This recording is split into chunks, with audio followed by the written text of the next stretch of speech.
Welcome to Profiles in Eccentricity, a show about weirdos. With your hosts, John Fahey, Aaron Peter, and Matt Brousseau.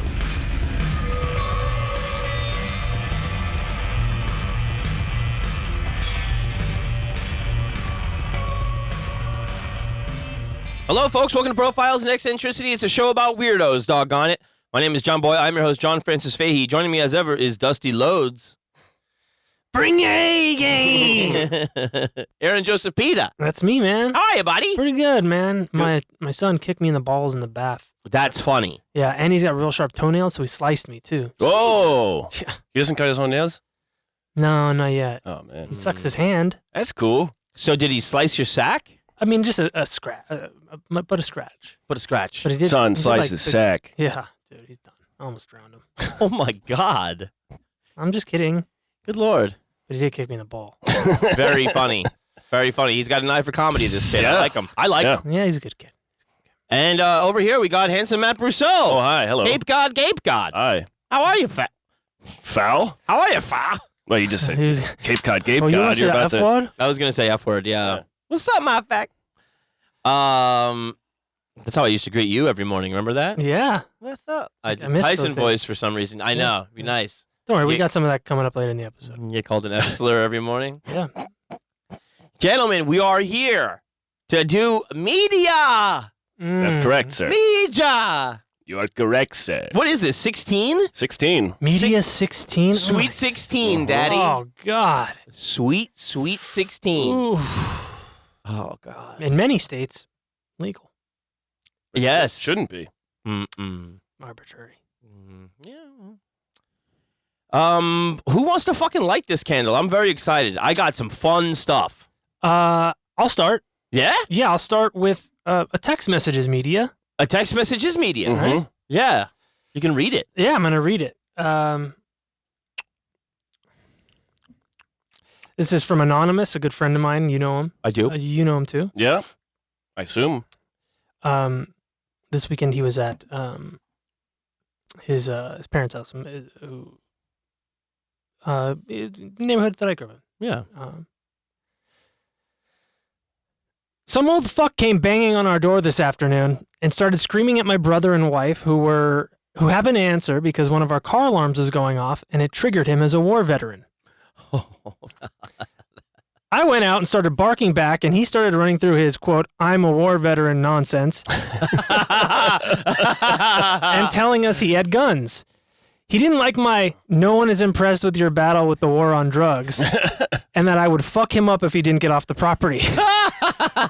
He didn't like that and then got real aggro and started yelling all sorts of shit and then tried to tear his shirt off, but legit got stuck and took him like 10 to 15 seconds to get untangled. Oh, no. It was super pathetic. Oh, God. Dude had full-on man boobs and I think realized how unintimidating he looked with everyone laughing by that point, so he waddled off. Definitely drunk. Oh, God. I said, "Oh my God, bro." He goes, "Yeah, it was too much. The guy was spouting all this since people moved into this neighborhood. Bullshit. Bitch, we've been here 30 years. But, Yeah. but since they moved in. Yeah. I said, "Fuck this guy. Probably killed kids in Nam," et cetera, et cetera. And Et then cetera, et cetera. yesterday in the afternoon, he sends me this picture of what looks like a little card with some chicken scratch on it. Oh, boy. Mhm. Dated April. They didn't teach handwriting. They didn't have handwriting class in the military, did they? To the residents and friends who are at the house, I must offer my humble apology for, number 4, Nice. my display of outward, unchecked emotional outburst. The noise got me insane in the membrane. Oh, wow. Sincerely, Damn. insane in the membrane? Wow. Good save. Yeah. I'm like, wouldn't have taken him for a Cypress Hill fan. Yeah.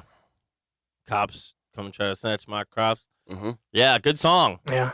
That was cool. Yeah. Well, I mean, it happy ending. Yeah, I that's like nice. that. Yeah. I thought it was going to get kicked up a notch. Yeah. Dear enemy, I know who you are and I know what you do. P.S. The edges of this postcard were laced with Agent Orange. Yeah. Anthrax. Ever heard of it, dum Like the dum? edges of my brain. That's fun, man. That's pretty cool. Very nice. Man, poor guy getting caught in his shirt, huh? trying to fucking flex, and he Just just like the foxhole back in Quezon. yeah. Do you say anything when that's going on? Do you go like, "Oh, the shirt is winning"? Shirt's putting up a hell of a fight. Yeah. I wouldn't have. I don't think you're the type to kick him. I'm not. I'm also not the type to kick a situation like that up a notch unless it's absolutely necessary. If a guy's telling you he's a war veteran and has guns, I'm gonna get. There was already kicking it up a notch before that. Yeah. But I do appreciate it very much. Yeah, I mean the guy in question I know is very quick to say "fuck you" to somebody. Yeah, it's the best. Very dude. funny. Yeah, It's the he's best. he decides on a whim. No, fuck that. No, hell no. And he's not an unfair guy. No, he's at the all. most level-headed. But if he decides on like, no, we're not doing anything wrong. He's here. made his decision. Yeah. That's real cool. Yeah, man. because he's thought it out like 100 times in that 1 second. Mm-hmm. Yeah. You know, he's run through the 6 million and one Yeah. futures. Can we do it on mine? Sure. Can we play my Mindhunter thing? I think I alluded to about the Richard Speck interview. Richard Speck, of course, is kind of the first famous serial killer, or more of a spree murderer or a mass murderer, because he just killed a bunch of nurses in like one night, and these Mindhunter, early profiler guys that come up with the phrase serial killer. They're all kind of, one is kind of no nonsense, and the other one's kind of like a little woo woo. But anyway, here's a bunch of. It's gonna kind of clip around, but it's some of his greatest hits. And Bad motherfucking twat! I'ma shit your goddamn fucking poontang! I'm talking to the motherfucking FBI! Relax. We only want background information. Stick your background up your fucking ass. How'd you like it if I look up your fucking cracks? I wouldn't like it at all. Going through your cell was not our idea. We're conducting interviews with people who've been convicted of violent crimes. We'll be asking you about your family history. Our goal is to publish a statistical analysis which will not include your name. You fucking better know my name. Everybody knows your name. Like I said, people who've been convicted of similar violent crimes. I'm not like them. No? Them fuckers are crazy. Is that a bird? got a bird in his hand. Meatloaf through an eyedropper. They let you keep a pet here? As long as I suck their dicks. Gone a few times to the Maritime Union to see about getting a job, but nothing had panned out. You drank at the Shipyards Inn Tavern until after 10 p.m. Did anything about the nurse's apartment catch your eye? Was it your intention to commit robbery when you went to the door? May I see your tattoo? You're gonna have to roll up my sleeve. You wanna tap my bird too? No.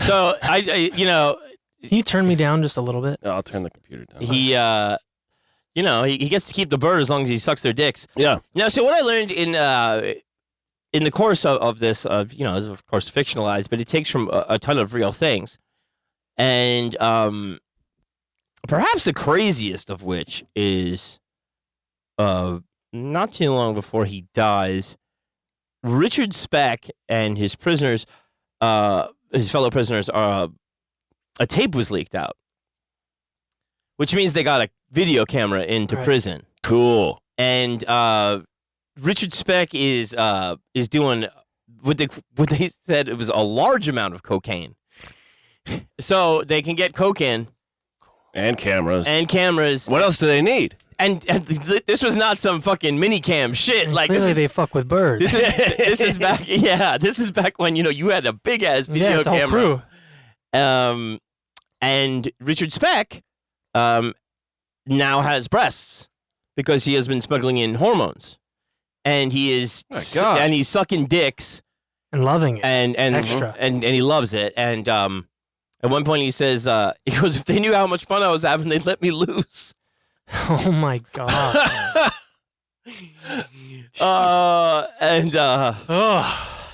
And he was found having a bird, and then That was just a bridge too far for them. Yeah, That was the last you straw. can't. no, the story was he was like, the minute they told him he couldn't have the bird, he just killed it like in front of them,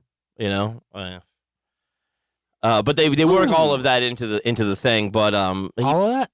yeah, He but sucks their cocks. just so you know, he was really sucking dicks. This Yeah, is of not a guy course. that just talks about it. You know Well, what I mean? this guy Can you imagine how insane this fucking video is? I can't wait to see it. I mean, it's got to be out there somewhere. Yeah. How you brought it? Probably in the prison library. That's got to be pretty grimy, man. We'll find it.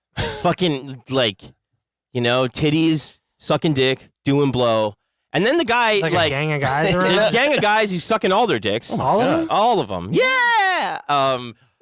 And they're asking him. I think it's maybe the first time he admits to doing the murders on camera. He's like, "So did you really kill him?" And he's like, "Yeah, I did." I think the entire time he was in prison, he only talked to one reporter ever. He talked to these guys, I guess, but he only talked to one reporter. But a real crazy way to wind down is just coke, dick sucking, titties. It's Do you think we should have let him loose? What do you think? I think he was loose. Yeah, he was pretty loose. Let's get loose, fellas. Always want to play some baseball. Yeah, that was just like a Wednesday in there. Yeah, exactly. Wild. Well, I've got I'll do my short one. Then it's also from a TV show. Television. You guys have you watched The Bear? Yes, I have not. It's incredible. That the actor, I forget his name, but he was in a couple episodes of Law and Order SVU. Oliver Platt, Yes. who plays the uncle. Oh no! The main guy. Main guy. Oh, Jeremy White. Yes, that's guy. That's guy. He's in a couple of episodes of Law and Order SVU. Cool. One of them. I know where this is going. Do you? Have you seen it? No, but I It know. probably involves rape. Well- Almost 100% involves rape of some sort. Almost. Okay. I'm thinking about a certain detective that's involved. Oh, if only. No, I wish. I God. wish. I wish. This is just Law and Order SVU is just it's just insane. Yeah. It's But a lot of the stories are ripped from the headlines. yeah, They are, the yeah. headlines. Yeah.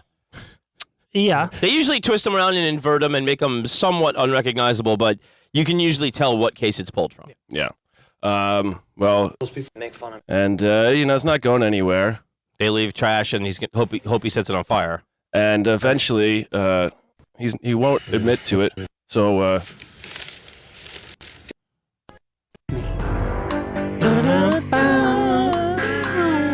and so he got to not on screen to fire. Yeah, he got. I bet you he really did it too. Yeah, he's a good actor. he's a good actor. Yeah. Method. Yeah. Hmm. He was in the Iron Claw at a motion. Yes, he was. It Yes, was. right. It was. Good film. Mhm. A good film. So there's eventually that evidence is not admissible because they got their suspect to commit a sex act. Yes. It's just the rules of law. Yeah. You can't jack off a guy, No. and then of course he'll admit to anything if he's being jacked off. Yeah. That was, I think, the one that never went off the air. Like, other ones had to Still be. on. It's still on the air. Yeah, but I'm saying, like, other Law and Orders had to be, like, revived. No, it's still. That one, which is the most horrifying one because it's sex crimes, Mhm. never missed a beat. Nope. 26 years. 26. America loves sex crimes. And we love Ice-T, too. Mhm. Detective. I got news for you. Newsflash. gay. Who's up? Let's I can go with a short one right now. And Mhm. I'll do my long one next. I Kick think. it. Kick it. You know how much I love Vincent Price. Of course. Good guy. He did so many commercials. Oh, yeah? I mean, he really pimped himself out. Yeah. Everything from peanut butter candy bars to Tilex mildew remover. Wow. And this one here is I thought was really fun. Tylex scum washes away Terminates so scum. easily. Yes. Oh my God, the filthy things you've done in your bathroom. Hidden forever. Just our secret. Monster vitamins. Mm-hmm. This one's funny and creepy. Good. Come a little closer, madam. I want to tell you about something your children will love. Monster vitamins. They're fun. They're screaming Mimi. Babbly bab. Monster Mobile. Monsters taste terrific too, Mother. Your children should get vitamins by eating right, but when they don't, Mother, Monsters and Monsters Plus Iron sure help. My children love them. Right, kids? Oh my God! He's got a fucking hatch. Lifts up a He's hat. got a hatch with children screaming in a basement. My children love Good God! How did that get on TV? Oh yeah! No, don't worry. It's Vincent Price. That Yeah. doesn't have kids. Swamp Thing up there? Yeah. My children usually get their vitamins from my urine that I cascade down. Isn't that right, kids? Yay! More pee, please. Wow. Pretty cool. Vince. Yeah. There's another one I see. Huh? You want to save That that? one's a little longer. It's not as. I mean, yeah, you could go ahead and do it. This is him. This is during a PBS telethon. Okay.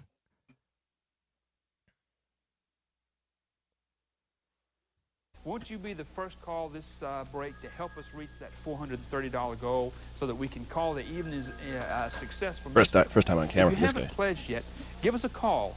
Don't hold out. Help out. I'm Vincent Price. As your host on Mystery, it's my job to fan the fires of your imagination with tales of gloom and doom. Right now, I have another chilling tale for you. A tale of danger and mystery. So it cuts to him like All the more in his threatening bedroom, in a rear window situation. He's in a cast in a wheelchair. Oh yeah. And he's got a You see, binoculars, an old telescope. friend, one that you care about deeply, is in grave danger. Your friend calls out. Next to your hand is the single instrument capable of effecting your friend's escape. The phone! Dark curse. It's the phone. Difference. You reach out. You take the instrument in hand, and trembling with anticipation, you dial the number. Somewhere a phone rings once, Fucking phone is that? Is it the president's? twice. Some weird Then phone a with a reassuring single. voice answers, speaking the words you were desperate to hear. This is your public television station. That's his wife. May I take your Aw. The tension snaps. Almost giddy with relief, you pledge 50, 75, no, $100, and for the first time in ages, you sleep in peace, knowing that everything was done that could be done. There's police to lights save a blinking valued outside. friend. The only mystery is, what took you so long to come to the rescue? Vincent Price. Very Wow. nice, Vince. Class act. Ahem. And, well, you know, did they ever find out what happened to his kids? They grew up healthy and strong down there. They, Oh, didn't, yeah? they didn't need vitamin D from sunlight because they're taking those monster vitamins with That's iron. right. Yeah. Yeah. Matt, would you mind bringing up the ab isolator? Mm-hmm. You familiar? I think so. Ab isolator. Yeah. Oh man, this guy's a fucking Tony Little. classic. Tony yeah. Little. Tony Little. He's the guy that's he does the elliptical, but Yeah, he the like gazelle. yeah, but he like super. Yeah, it's the gazelle, dude. Yeah, You're he's right. basically extending to, well, beyond Earth. It's technique. You want a firmer stomach?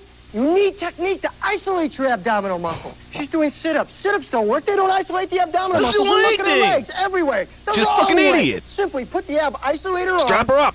It locks her legs down, isolates your abdominals. It targets the stomach muscles automatically. Perfect exercise technique every time. It's the hand The ab motions. These isolator guys have locks these you in hand perfect motions. So you 3D. can't use the Computer wrong imagery. muscles. Holy With shit. proper technique, you Searching, get results searching, fast. locked on. Men Found with that more G-spot. sport abs, you have to isolate. Women who've had babies or problems with their lower abs want to target that area. Yeah. With my ab isolator video, Gotta I'll do be your it. personal trainer Target to it. motivate you. Doesn't matter if you're beginner or advanced. Ah. Beginners are only 3 minutes Look at a him. day. Look at that Get the outfit. ab isolator in my personal trainer video. It's a great offer at 3 payments of $9.95. It's adjustable and you can take Ah. it anywhere. Look, I'm an award-winning certified personal trainer. I've seen a lot of Look, stomach I devices. look like shit but the ab once. isolator is a breakthrough in abdominal training. As far as I'm concerned, you will never need another abdominal product. Now all you have to do is pick up your phone, vitamin. order now. You know what, this fucking guy? Yeah.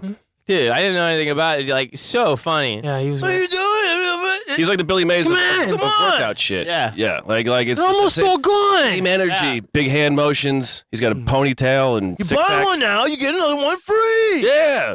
Would you go to the Springsteen Mm-hmm.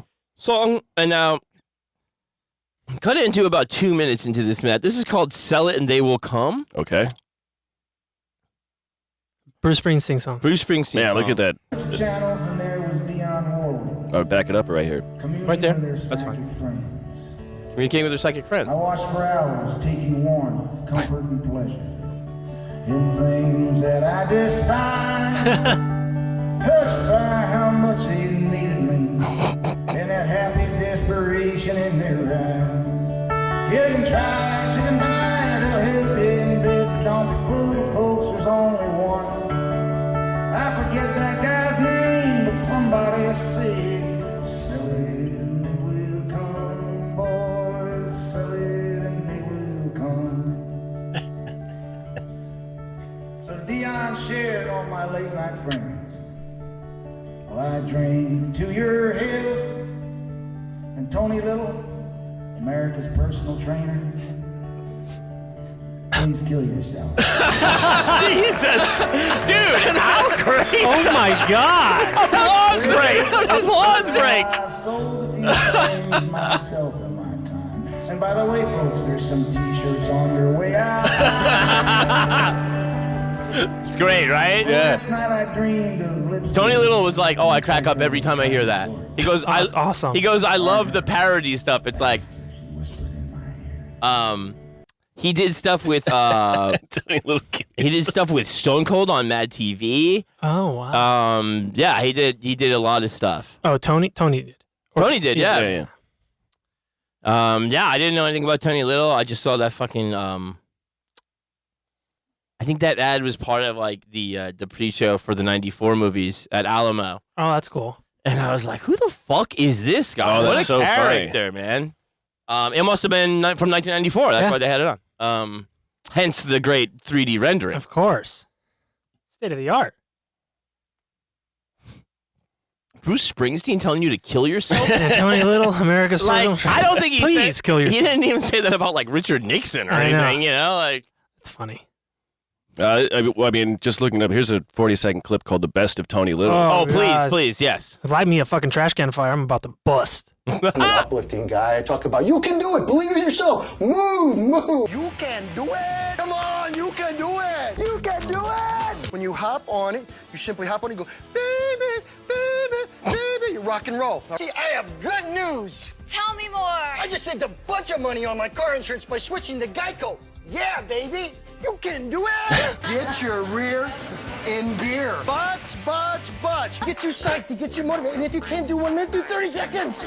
But it makes a big difference. You can do it. My trademark. Don't steal it. I think What? I think his original trademark was saying "believe in yourself" or Oh. something way more, but It would have been cool if it was butts. he literally just took the Sandler thing and Yeah. put the emphasis on the different syllable. Yeah. Emphasis. Well, that was the best of him. Yeah. Yeah, He's the best Tony of Little. us. Yeah. So Sadly, probably Tony play Little killed himself. Bruce Springsteen. No, Tony's alive and well. Former Mr. Florida. Oh, Oh, of course. And, yeah, there you of course. Fuck you, dude. Of course. go. Yeah. And now he's the Surgeon General of Florida. Yeah. I think he's he probably had more qualified. I think he had some kind of big Abs. auto wreck or something, and then he would stop being, a competition guy, and then was just pitching Yeah. stuff, which I'm sure he fucking made way more money on. Mm-hmm. There's no money in lifting, dude. No. No, you actually spent a lot of money doing that shit. Jesus Christ. My turn? Sure. All right, guys. This one's going to be a little bit longer, but I've got timestamps. Okay. This is from December 7th, 2003. This is an interview with one Vincent Gallo. Oh boy. And apparently, Haven't we done something with him before? yes, Okay, yes, okay. we read his website. Oh, that's right. And his gigolo work. That's right. His Got the gigolo. his interesting offers, pricing Yeah. structure for straights, lesbians, even and selling even his blacks. selling his semen. Yeah. Some really dicey stuff. So this is an interview with Hikari Takano in Japan. Hikari Takano was, I guess he's got a very famous interview series. He was in a couple of movies. He was in Mr. Baseball and I think like Doc Hollywood or something like that. Wow. But eventually this interview would be part of a lawsuit where Vincent Gallo sued him. Maybe it was about releasing it or whatnot, but there's a little blurb on the YouTube page under the caption there, but it's not that important. Okay. But let's go to the interview spans his life, his views on things. Oh, okay. We can start with in the beginning he's talking a little bit about motorcycles and the Honda Corporation, but then they get into talking about Mickey Rourke and how much he loves Mickey Rourke and how he thought Mickey Rourke was better than James Dean because James Dean didn't get anywhere. Like it was after his dad, he made his impact, but Mickey Rourke had like 5 bangers in a row, and he was the real deal. And James Dean wasn't insane, right? Yeah, I mean, he raced cars without a seatbelt. But let's go to how he feels about movie credits and agents. That'll be about 5 minutes 6 seconds. Thing. When I made Buffalo 66, I had to follow all the rules of filmmaking because I hadn't understood them fully yet. So we get to the end of the movie, and I got the fucking DGA, those scumbags at the DGA, and SAG, and my faggot cameraman, Lance Accord, who shot for 3 days, didn't even shoot the whole film. I need to be called director of photography, not cinematographer. Everybody harassing me for... took me about a month to finish the fucking credit. So when I made this film, I decided, you want to work in my film? First of all, there's only 3 people who work in the fucking film. 3 people. You want to work in my film? You sign a piece of paper that says, if I give you a credit, it's up to me, and what it says is up to me. Otherwise, don't work in my film. You want to act in my movie? You give me your home phone number and I'll talk to you directly. If your agent calls me in any way whatsoever, you're fired from the film. That's what happened with Kirsten Dunst. The day before we were about to shoot, suddenly her agent calls me, started harassing me a little, so I just said, fuck you. Really? Then they get to talking more about Mickey Rourke and Eric Roberts. He really loved Eric Roberts as well. They started a movie, Pope Greenwich Village, together. So he's going to talk a little bit about Eric Roberts at about 9:25, and that'll go till about 10:05. It looks good. He does? Because he's into this whole really natural food thing. Is he sober now? Yeah, oh, totally. And his wife has like a natural food company, a catering company, and they're trying to do it for the movie sets now. Really? Worse than an ex-addict. So he's like real healthy, you know. How's the face look? Good. He looks like Eric Roberts. Oh yeah, he's still got... Well, his face was mutilated, you know. You know that, right? He did a film called King of the Gypsies. Right afterwards, he was dating Sandy Dennis, and they lived upstate New York somewhere, and he came out of her house drunk, plowed into a tree down her driveway, and mutilated his face and his fingers. Did you notice his hand? One of his hands is like this. And if you see him in film, he does a lot of like hand things. Yeah. It's really a fucked up hand, and it gives him a very idiosyncratic charm. That's why those 80s movies work for him. Yeah, they really... And then more about 10:48. He'll get into that and a little bit about kid actors. Is he in Spun? Yeah. Spun was terrible.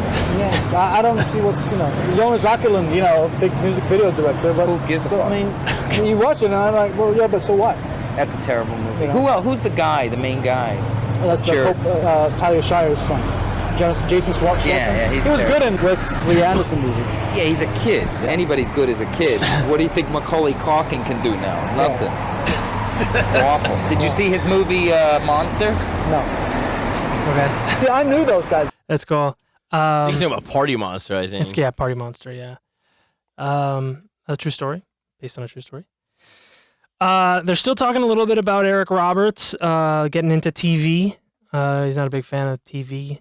But around 13 minutes, and this one will pretty much go till 14:15. It's getting like kind of like a thing like where he sort of like he talks like this. Yeah, a little thing where he's like, you seen this. He has new a much movie? higher. He has a higher. Yeah, it's pitch like a now. register is kind of like up here. It's like, Yeah. yeah, you see this new thing. It's shit. Probably his nose. So yeah. What was it? This will be 13 minutes, and it'll span a few topics. you'll love to about 14:15. So 13 minutes to about 14. Oh, really? 14:45. No, I haven't really seen it, but he's with Andy Dick and Who's Andy Dick? that comedian. It's like one of these comedy Eric sitcoms. Roberts and Andy Dick. Well, he's like a boss of a like a news show, I've met Eric. place. Eric. Yeah, so he's playing kind of a Is he straight making guy. money doing that? Yeah, I think so. Did he tell you anything? The incest, No. the sex? Did he tell you? I wasn't allowed to talk Pause about any of that stuff. So Eric Roberts, he was in Star 80. He played one of the guys that started Chippendales and murdered his girlfriend, who was a Playboy playmate. And then You just have to see his face. well, he was in The Dark Knight. He was Marone. Oh, okay, got it. Not Maroney. Maloney. He was the guy who gets dropped off. He says, "You're not gonna. You got to go high. You're not gonna kill me from the side." Yeah. That's Eric Roberts. It's Julia Roberts' half brother. Something like that, yeah. Oh, got it. Something like that. So I'm sorry. So go back. Yeah, just keep playing. There was a preface. You were not allowed to say, "Did you fuck your Oh yeah, sister?" no. Even on Howard Stern, he won't say anything. Does Howard ask him? Yeah, he does. What does he say? Howard's about the only guy who can get away with any of that stuff. Howard says, "Did you fuck Julia?" No, he just says, why wouldn't she talk to you? Because Howard doesn't kind of like Julia. And what does he say? So he says, could she not be grateful that you put her in her first movie? And He did more than that. He was bringing her all around New York City. And but he told me, I think he said that in Howard too, is that, what a lot of people don't know is that I hardly know Julia. I didn't even grow up with her. I only met her once she was like 17 years old. I helped her out a little bit, so I hardly know her. Maybe that's why he fucked her. He didn't know her. Julia and Lisa Roberts, they still to this day don't even talk to him. Both of them. Did he fuck the other one too? They're together. They live together, and What does she look like? She's ugly. Same parents though, or she just got the bad genes? she's Eric and Julia look alike. Why didn't he grow up with them if they had the Because they same got parents? divorced or something. And he went with the father, and they went with the mother. So did he fuck Who's doing the Julia? interview? Yeah, Did did he fuck fuck Julia? Julia? And then I she don't freaked know out about and that. realized Vicky probably West raped her and one that's day. what Yeah, it something is. like that. Christ. And she won't talk about him at all. No. Poor guy, They Poor she guy. should forgive him though, whatever he. It's a sad thing because now she's like the biggest actress, kind of insane sold out, person. really. You know what I mean? Yeah, she's. I mean, Erin Brock. terrible. Yeah, she's terrible, yeah. You know what I'm saying? I wouldn't do a movie with her because her agent would call me. That's supposed Steven Soderbergh sucks. Go to 17 minutes. He's Just keep this going. kinda No, leave it there. Okay. You can keep going. To guy. He's sort of like.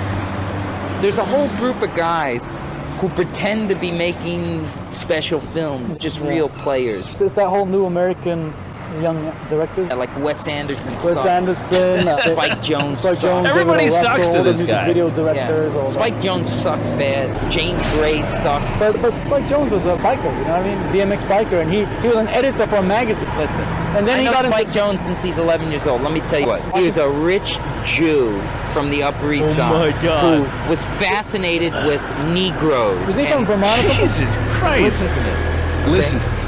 He's a rich Jew from New York who saw a bunch of black and Hispanics and wanted to be like them. So he sort of buddied up on the skateboard, BMX bike scene. He's embarrassing as a BMXer. He's embarrassing as a skateboarder. He met Kim Gordon through some of the Beastie Sonic Boys Youth, people, yeah. and he got to sort of co-direct a video with her, and that's how it all started. He's the biggest fraud out there. Listen, watch Adaptation it. was good though. Wait a second. What you have to do. Nick Cage is good. You don't understand. What you have to do is you have to separate filmmaking from screenplay and performance. You have to separate filmmaking from screenplay and performance. already do. As a filmmaker, he is nothing. A zero. He's brought nothing to the page, brought nothing to the picture. If you bring him to a party and there's 10 interesting people there, if I'm with Johnny Ramone, John Frusciante, 10 of my friends, and Spike is there, which has happened 100 times. Real brains. He's the least interesting. He's the person who doesn't know anything. He's the person who doesn't say anything funny, interesting, intelligent. He has no Like this point guy. of view. All he does is want to find out what you think, so he's sure about what he should be doing. What do you think? What do you think? He's a pig piece of shit. Him and his fucking milk ex-wife. She's been blowing around town for 2 years now. I think finally he's had enough. I mean, she's, if you want to fuck Sophia, all you got to do is say, "Hey, baby." So I don't know. Sophia? I don't know what he's doing. Sophia likes any guy who has something that she wants. If she wants to be Yes, a I guess filmmaker, Vincent she'll fuck never a did. filmmaker. If she wants to be a photographer, she'll fuck a photographer. If she wants to be in fashion, she'll fuck somebody in fashion. She's only attracted to people who have something that she can take from them, and she's really a parasite like that, just like her fat pig father was. Right about the whole difference in performance and directing. You go to Because 1740, filmmaking talks about Abel Ferrara for a second, and then a tow truck tows one of their cars away. So it's have to go to a second part. Oh my Nothing but an interference to the film. Does that mean... Abel Ferrara movies, to be honest with you. I mean, I've interviewed Abel. To be honest with you, Abel Ferrara was on so much crack when I did the funeral. He's hardly on the set, right? He was never on the set. Yeah, He was in go my ahead. room trying to pickpocket. So the tow truck comes, and they have to continue the interview. Good tow truck. What's that tow company? Like to pay, like Yeah, donate to give him them. a tip. Yeah. This guy's a real piece of shit, huh? He fucking sucks. Sucks so hard. Yeah. Then I'll get a little bit into his history of. Also, can we just for a minute that he goes like, he gets some pushback, being like, come on, one of those movies fucking is good. adaptation's good, like, adaptation's fucking amazing. And he goes, But that's he's like, Nick Cage is good. Oh yeah. Was he talking about adaptation? Spike Jonze does them both, I think. Oh, did he direct that? Yeah. This is Charlie Kaufman script. Yeah. Mm-hmm. But then he pivots to, well, he sucks at a party. Yeah. He's always asking And what... John Frusciante and Johnny Ramone. Yeah, Johnny Ramone is like the most miserable Ramone, and they all suck. You're going to pick the fucking Republican one to be like, I'm at a party with Johnny Ramone. If you're at a party with Johnny Ramone, get out. going. Party's over. Yeah, it's not a party. Oh, yeah. The vibe is over. Fucking everybody in this band hated him. The guy who was making conversation going like... And all those people, What do like, you think? on like all the tributes on Johnny Ramone's grave at the Hollywood Forever Cemetery are all the late stage clingers on, like Eddie Vedder and John Frusciante, and probably this asshole too, where they're talking about what a good friend he is. It's like every other Ramone hates him. He's not a good friend. Fucking sycophant. Oh God, he's such a piece of shit. He gets into the guy. What a low. Kari asks him, a little bit about his upbringing and what he did as a kid. He talked about being really good at sports. I was really athletic, Like I was. He's like, I always got to be the guy doing the actions of baseball as a pitcher, football as a quarterback, hockey. I was the goalie. I was the guy Not doing the center of action in hockey. No, but it is it's important. It's important. So let's go to 2124, where he talks about what he did after sports and all that stuff. This will end at 20. You can just let this run to 24. Well, how was your relationship with friends and so forth? Growing up and now. I know you have some very close friends now, but did you always have a lot of really good friends? No. I had always just one or two. I was very much into criminal things, so I always had one or two friends in my criminal circle. Oh yeah, criminal as in what? Just like petty theft and so forth? No, big theft, armed robbery, auto theft. Real things. Never done a good What was the day in his life. most time you had to do? I never got arrested as an adult. I was only arrested as a child, so I had to go 6 months to a reformatory school. No, really. But you never had temptations to get into do any kind of criminal things past your teen years? Well, when I was into hip-hop, there were definitely guns around and gang fights and things, but I'm not, my position in the world is to be progressive, not destructive. When I was a child, Jesus I didn't Christ. understand that. Not so a single thing he said part that of hasn't my been destructive. criminal act was, in my mind, diluted to a productive act. I thought I didn't understand that I was having a negative impact on the world. The minute I understood that, I never had interest in crime again. See, the reason why I asked that is because to be successful, to a point, even in criminal things, you have to show some talent. I mean, I was in crime. I showed my best talent. Really? Wow. In what in particular? What areas? Breaking in? In breaking and entering, breaking and entering, I'm untouchable. In vandalizing vending machines and things like that, I'm untouchable. Vandalizing In auto theft, vending. I'm the greatest. I can tip him over like anybody. Steal a car that better than anyone I've ever known in my life. If you could pick a car, you could probably do a pretty good job now, huh?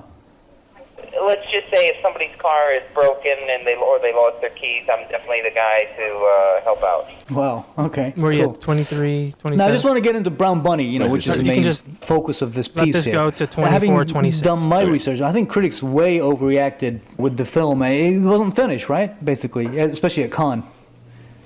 Well, only one newspaper and one critic came that strong against the film. You're forgetting the other 80 critics who said the film was fantastic, and you're forgetting that I got the longest standing ovation of any filmmaker at the Cannes Film Festival at the end of my movie. Wow. And you're forgetting that I got a standing ovation at the end of my press Are we forgetting her? It You're did only not happen. reacting to some of the hearsay about the heckling and,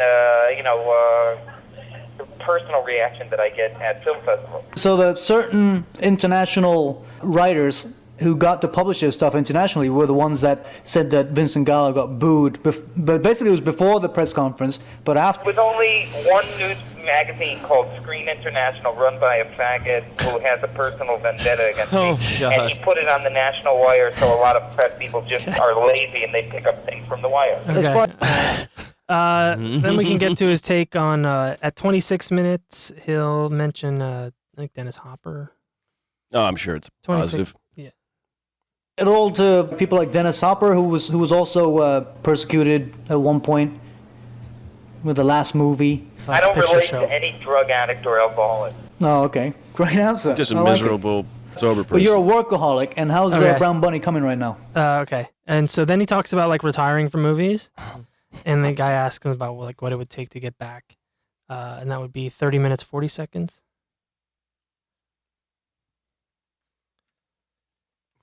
Whatsoever. After today. Yesterday was my last day at work, and I have no plans to work again in any shape or form. How can some movie company coax you into directing or acting in another movie? I don't know. It would be a unique moment. I don't know how they would do it. Really? Tell me more about this announcement you made. Maybe with a chick somehow or something. If there was a certain chick that I wanted to meet or something like that. I don't know. Uh-huh. Cool. So highly motivated by girls. So certain filmmakers or actors must have inspired you. Highly motivated by girls. Still highly motivated by girls. I don't like drug addicts. I'm like a vending machine, like fucking Godfather. I actually used to restock the vending machine. Highly motivated by girls and Funyuns. Actually, that might come up later. Then 32:45, he'll talk more about Buffalo 66, and that'll end at like 33:30. From Buffalo 66, Yeah, certainly the words of people. describe to you the reality, okay? Mhm. Because that's the most asinine thing I've ever heard in my life. I made Buffalo 66 for $1.2 million, of which I took no salary. That was stupid. In Hollywood terms, Buffalo 66 is a flop. Do you understand? It made a couple $1 million domestically, and nobody in America knows or gives a shit who I was. Okay. Nobody ever offered me any big job after Buffalo 66. I guess you're fucking miserable to work with. Deal, et cetera, et cetera. It was extremely hard for me to get financing for my next film, and I never was offered any other directing or acting role. So I don't know what you're talking about, success going to my head. But in Hollywood terms, Buffalo 66 was a flop. Okay. Okay. I think that meant because the critics. 33:29, that you can end it there. Mm-hmm. Then you can do 37:41, and you can go to about 38:08. 37:41.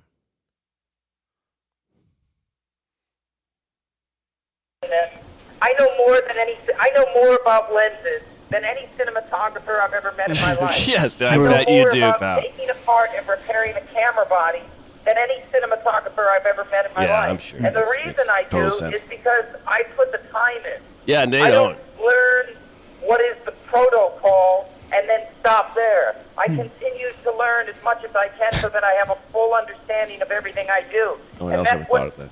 you don't really learn in traditional education. Okay. But you're kind of a natural too, though. 38:40. No one knows more about Funyuns than I do. Yeah. I'm the, You want I'm some the famous best at breaking Amos? and entering. Yeah. Vandalizing, I'm untouchable. Vandalizing a vending machine, I'm untouchable. I think he probably meant stealing shit from it. Also embarrassing. Very. Yeah. But he Yeah. was a kid. He's talking about being. But I'm untouchable yeah, at still it. like glory days, like I threw 4 touchdowns at Polk High. Yeah. Bundy Yeah. shit. Yeah. Dude. So 38-40 to 39-35. Actually, you can just talked about your you can just dislike let it for run to foreigners, 40-02. Europeans and French and Italians and so forth. You don't ask about your Can you talk a little bit about that? Is that just a very general, out of context stuff that people are taking out again? What did I say about them? Like calling them like creepy French, Italians are animals and that kind of. And, you know. I'm not. The Japanese seem to be Not very even asking about fascinated with Europe. I'm not. I consider it a fermented, regressive part of the world, and I don't think of Europe as a profound, exciting place. I think of it as a place where people shove as much coffee, cheese, wine, and tobacco into their bodies as they can while they prance around in designer clothes, chatting each other up in the piazzas. I'm not interested in Europe. And the cinema culture out of Europe is very uninspired.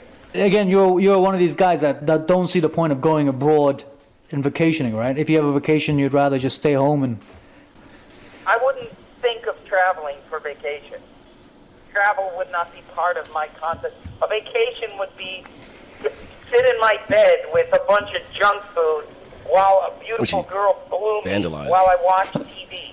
Oh my God! So That's my dream. That's my dream. You have just a pile of like junk food, blowjob, television. Yeah. Not focus on one of them. That's my thing. Like, I'm just like, I just want to stay in America, and I just want to like have some girl blow me, and I just eat some Funyuns that I probably got from the machine with no money, and just A hotel room I broke into. I think Europe is like, it's just demented and fermented. Like there's no class there. And there's been nobody, by the way, that has been referenced that he said he approves of. No, not Mickey Rourke and Eric Roberts. Right. Oh, and John Frusciante and Joey Ramone. High praise. Johnny Ramone. Sorry. Yeah. But yeah, he does really, really like Mickey, and he was really obsessed with how they looked too. It was very interesting. So yeah, it's a thing too where you go like, what is the Hollywood he's aspiring to? Is it like what he thinks is like James Dean, Jack Nicholson? And no, he really didn't. I mean, he said he shat on James Dean a little bit, saying Mickey Rourke was just way better. I think the Hollywood he aspires to is one that tells him he's great. And he waxes philosophical on maybe why Mickey Rourke got all his face work done and stuff. He's a real vandal of the face. But you can go now to, you're going to love this, 40 minutes, 30 seconds, and this will go to about 42 minutes. Okay. Quickly, why I've said things like that. Okay. Have a better understanding. When I use words like faggot or Jew, gays and Jews see themselves as a special interest group, needing special attention in America, where they feel like they need to have special policies directed to cater exactly to their wishes and needs. So what I try to do when I say things like that is to diminish that concept. In other words, I'm not against gays or Jews. I just want to feel free to not have to tiptoe around their ego, their sensitivity, and their special interest agendas. The Japanese don't see themselves as a special interest group, so I have no reaction to them in that way. Do you also say like niggers or wops or frogs? Of course, I always call my parents greaseballs. So what? What about niggas? What?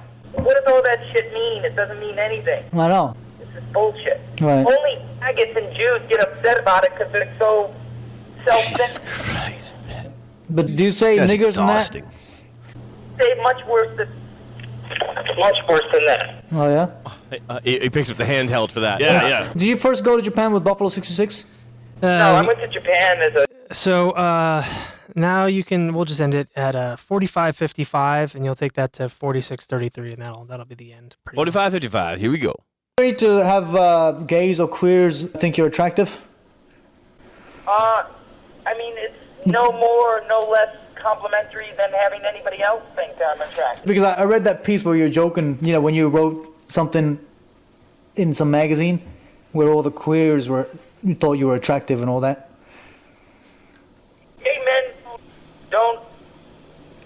with me in any way. I haven't heard Because you're fucking a miserable. gay man say anything complimentary about me and the way that I look in many, many years. So I don't know. I don't think I have a lot of gay appeal. Oh, okay. All right. Would you say you're a very lonely man? I'm, probably more lonely than others, but I'm not plagued by loneliness. Is it safe to say that your motto is trust no one still? Myself. I rely on myself, and that's Well, he all has I to. can, that's the way that I feel most comfortable. You never saw. Where was that? What was that time? 47. It's 47. Yeah. That's pretty much the God gist of the damn. interview. What a fucking dickhead. Dude. Exhausting, huh? Ugh. Really, really, like, quite a fucking burden. Yeah. I can't believe nobody wants to work with me in Hollywood. It's like, Well, they don't like how I talk. Yeah, I think he called Scorsese a hack. Of course he did. Did he direct Buffalo 66? Mm-hmm. I do remember that being a good movie. Yeah, a lot of people he was actually surprised that people liked it. Yeah. Yeah, because And- everything he does is people hate, just his general life. But it's a thing, too, where the horror is that, was like what I would consider his big splash. Mm-hmm. But it was a thing. I remember my dad watching it. Which? Buffalo 66. And my dad being like, man, this guy's he's so good at playing this huge pain in the balls. And then you're like, he's not playing, No, dude. he That's is, his yeah. real shit. What if he played Dr. Doom? Got the look. Reed. I want to fuck your wife, Sue, the chick. The invisible chick. I'm going on vacation. The good Yeah. thing about having an invisible chick blow you is that you can still stare at your own hog while she's throating it. Yeah, your friend Ben is a Jew. Johnny's a flamer.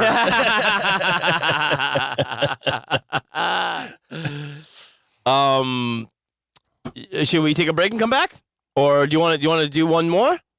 I can do one more because if we're going to go to commercials, I might as well do a little bit about commercials. That'd be fucking great. Okay, so we're going to go to 1993. Jack in the Box. Mm-hmm. Now, Jack in the Box in 1993, they unveiled their new. So in the 80s, Jack in the Box, they blew up their logo of the Jack in the Box head. Mm-hmm. They blew it up because they were trying to cater to like a older, classier group. And I think they also were rebranding a bit because they had. Hold on. Oh, okay. So in the 80s, they did that. And then in 1993, they unveiled their Monster Burger, which was a special promotion that had a discount. It was 2 quarter-pound beef patties, 3 types of cheese, 8 pieces of bacon. The slogan was, so good it's scary. Yeah. I think Vincent Price fed him to those kids. Yeah, he probably... kids. My Monster Burger. Well, I think we'll know what happened to them. The demand from customers was overwhelming. Now, the meat they got was sourced from multiple slaughterhouses. Turns out 5 of those slaughterhouses had contaminated meat. And the company claimed, Jack in the Box claimed, that because of the demand, they didn't cook the burgers quick enough or long enough because they had to get them to customers. And so they didn't kill the bacteria from the contaminated meat. 732 people were affected with E. coli. The majority of them children under 10. Yeah. 4 children died. 178 others were left with permanent injuries like kidney or brain damage. Oh my God! So good they're scary. Yeah, so good they're scary. So Jack in the Box decided after that. And your mascot is a surprise creature. No, it wasn't then. It wasn't. They had gotten rid of that guy. Yeah. But they decided in 93 after this outbreak, we need a rebrand. Yeah. We got to change what people think about us because the only thing they think about us is brain damage. Brain damage, yeah, and your children dying. So they reach out to this agency, Chiat. Chiat Day. Yeah. It's Chiat Day now. It was just Chiat then. Big, big, big advertising. Huge one. Now it's 3 companies. That's TBWA, Chiat, and Day. And this guy, what's his name? Rick Sittig. He had this idea for this Jack in the Box kind of universe where he said he wanted to have the CEO of Jack in the Box be kind of like your Bob Iger, Bill Gates sort of character. And so he creates the idea of the Jack in the Box, the logo with the round head and a suit. Mr. The Box. Yes. And so so their first commercial back is this one from, I think, 95 maybe? Hello, I'm Jack, founder of Jack in the Box. Perhaps you remember when I was fired. Him being blown Ever up. since that setback, I vowed to one day regain my rightful place as head of Jack in the Box. Today, thanks to the miracle of plastic surgery, I'm back and ready to make Jack in the Box better than ever. In front of the boardroom. And he blows up the boardroom. Oh, corporate murder. I love it. Jack's back, says the bag. And the new Jack in the Box logo on the next bag. So, what happens over the next about 10 years or so is Jack in the Box goes on this new kind of revamped idea of their commercials and who they are and their style and everything. Yeah. And so they start making commercials that reflect like the sandwiches they make. So they have this new outlaw burger, they call it. It's just like barbecue and shit. And so they do a kind of sauce brought him to his knees. they do a little country campfire song commercial about it, right? And then they start getting a little avant-garde-ish. I think they made this one around the time of like Scream or like horror movies. This one features a pretty lady answering a phone. Oh. Hello? And walking through her apartment Hi. on the phone. Not much. I was just getting ready for bed. So what's up? Honestly? Well, I think the new french fries are much better than McDonald's. Just talking. Yeah, the burgers are juicier now, too. Just putting her keys down. I Shot tried in the a kind of cappuccino like milkshake. Scream It's awesome. sort of way. Well, they make them with real ice cream. Slowly getting undressed, traveling through her Yeah, house. tell me about it. Going into the bathroom now. That's Aaron. Yeah. That's Aaron. I am not. Listen, I'm really Comes tired. out in a I'm going to nightie. sleep. Oh, looking great. Okay, bye. Turns the light off. Is in bed. The stupid faucet's dripping. I don't get it. Turns the light on. Jack What? Fox is in bed with her. That's why I married you. Oh my God! What the fuck? Then they cut to the logo. Silence. That's weird. Yeah. So they're trying stuff out. And then they You were jacking off to this stuff out Yeah, here. lit a fire and everything, dude. Oh Fire my rises. God. Like my boner. They all of the Jack in the Box voice is done by that guy Rick Siddick too, and then they conceive of this idea of when cars had antennas, they think of the Jack in the Box antenna ball, huge, and they sold millions of them. Brilliant. And so you could put it on your car, and then so they would make commercials where the ball would talk. They even had commercials where there was like a convention of balls. I chose this little moment of this one because they're always talking about their sourdough. Burger. Yeah, the sourdough jack. Yeah, and on this one, the ball on the car, the lady is walking by with sourdough from the supermarket, and the ball starts up a conversation with her, and they go back and forth, and then just pay attention to how this one ends. If you like sourdough, I know this place that makes an excellent cheeseburger, the Sourdough Jack. Oh. 2 slices of grilled sourdough. Very unique. Sounds good. Oh, I gotta get going. Sure, Hot. sure. Frozen yogurt. Stares down. He checks out her ass as she walks away. Yeah, that's wild. Yeah. Yeah. You were jacking. Well, they were just talking about buns. Yeah. Check out the merchandise. That's dope. You were jacking off to the box. In the I want to say this is like 97, 98. The girl groups, are a big thing. Spice World, Daddy. And so they conceive of this Jack in the Box commercial called Spicy Crispy Girls. And they're dancing on the catwalk. Attractive ladies dancing with burgers.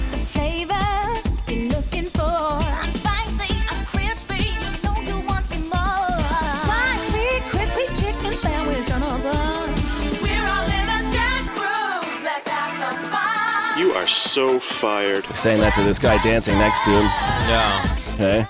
And then being a ruthless Gordon Gekko type, Aaron. Yes.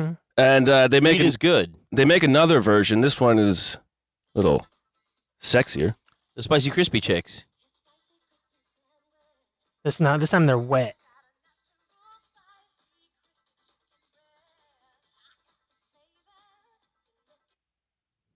Sorry. So. There you go. There it is. Yeah, so this time it's sexy, all covered in water. Yep. This The guy's dancing in the boardroom again. Jack is shaking his head, putting his head in his hands, not approving. Those two that won them an advertising award. Wow. They were get away with doing a bad commercial by talking about how bad of an idea it is. Yeah. And that's good. Yeah. These guys are getting awards for culture jamming, Aaron. But What the fuck are we doing? Yeah, that's culture jamming. Yeah.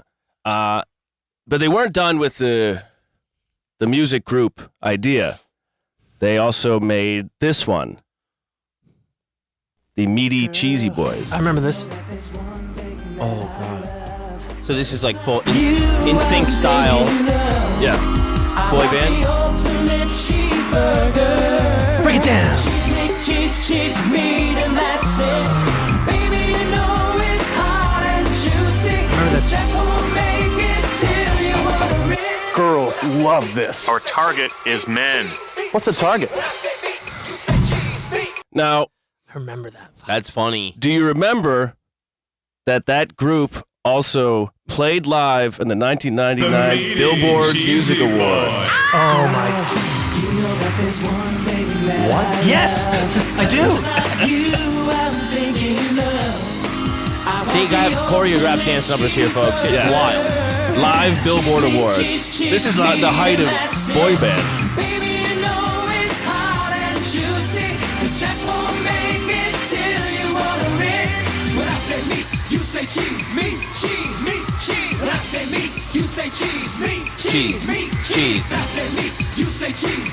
Cheese. They have people screaming. Fucking nice, dude. Yeah. Yeah.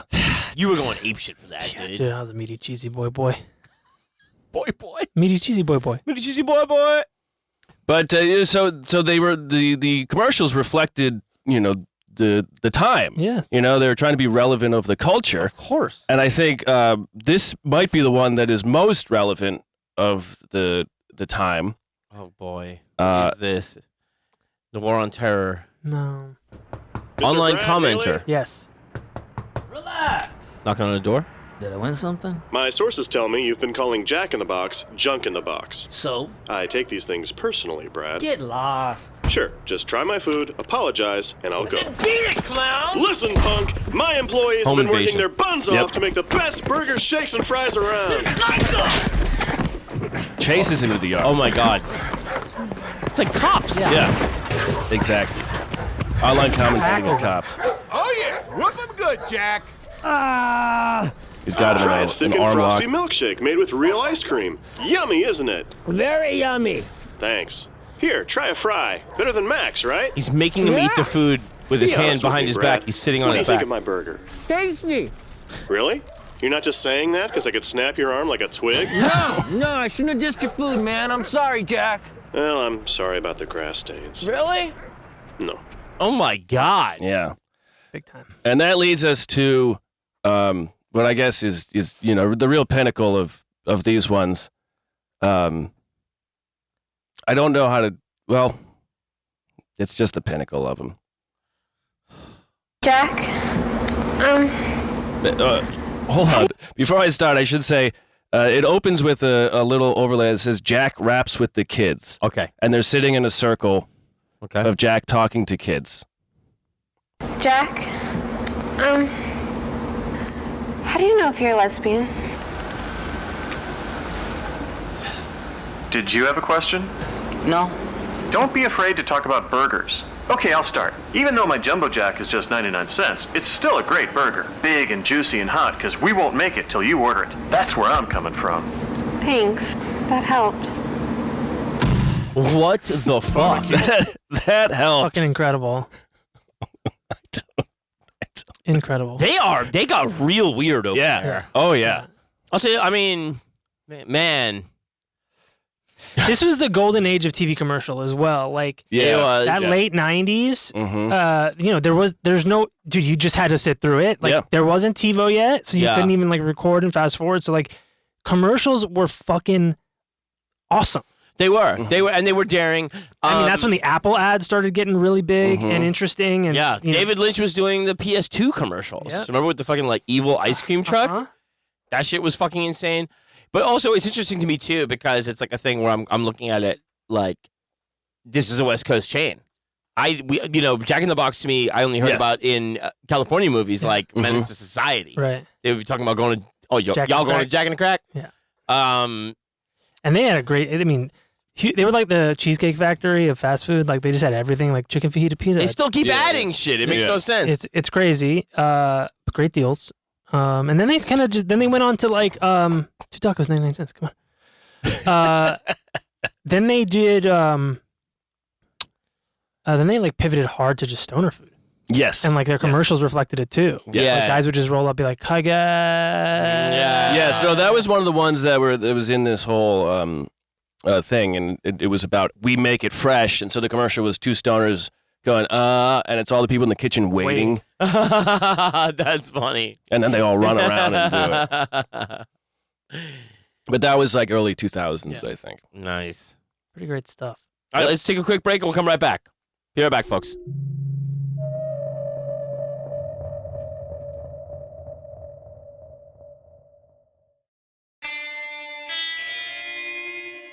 And we're back. Hey, cool. Who's next?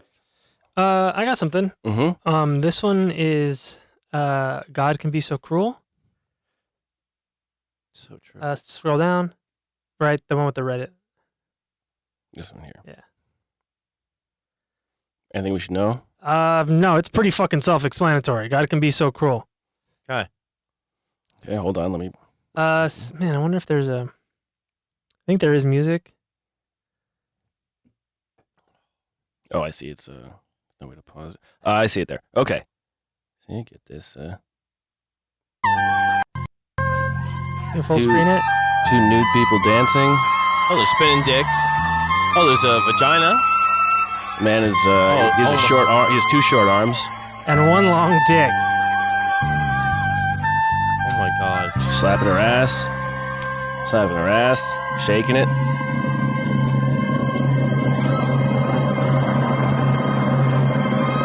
Oh, she's doing a handstand. Right in front of this guy with the small arms. Oh, and he's munching the box. He is going down on her while she does a handstand. And he's got like tiny lobster boy hands. I think he's saluting the vagina now with his tiny hands. Not sure. No. Now he's singing. Singing Leprechaun's Hallelujah. What the fuck, dude? This truth is. What is that from? Dude, I don't fucking know. But he's got fucked up tiny arms. Yeah. And a big old limp dick. Man. You I mean, know, we could look it up eventually, but like honestly, I mean, I don't Broadway still got it, if you ask me. It's the best musical I've seen all year. Pretty cool. Oh, sorry, I didn't. Yeah, it wasn't full screen. We could do it again. It's short. Did you get it? I got it. I got it big time. I didn't. Can I see it again? Matt, can I do I'd like to see this full screen, please. spinning, saluting.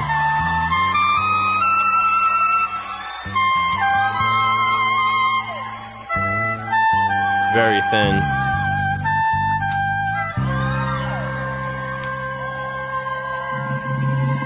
The woman has quite a rear end. We have to. And he looks like Steve McQueen with no arms. Yeah. Yeah. He's going down with the tongue. And he's eating it good. Only one lick, but saluting again. Got Saluting. the center of that Tootsie Pop. Saluting the vagina. Very nice. Respect. I think he's got dog tags on.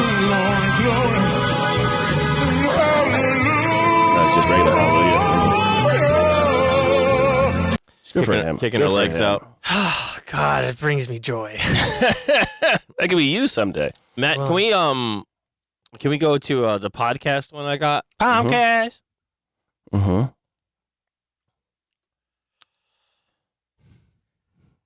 And then we can do First one here? Yeah. Oh no. Everybody been talking about the Puffy situation. First, I'd like to pray for his family. His daughters. Is this real or is this AI? Real. His kids. But they just AI animated it. That's never a good sign for nobody to cheer about when it comes to kids or young men being handcuffed. It's a bad day for hip hop. Bad day for hip hop. For the culture. No, I say it's good. Because when one looks bad, we all look bad. In jail for manslaughter. Definitely not nothing. This is Suge Knight, folks. Talking about how I tell you what, Puffy. What a shame it is. Your life is in danger. Because you know the secrets. Who's involved in that little secret. He's the Epstein of hip hop. What did he say? Can you back like 10 seconds? So, you know they're going to get you. There's who's involved in that little secret room you guys participating in. So, you know they're going to get you if they can.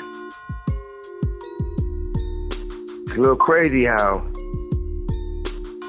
Puffy get booted out the alcohol business and Jimmy Iovine steps in with Andre and Snoopy promoting it.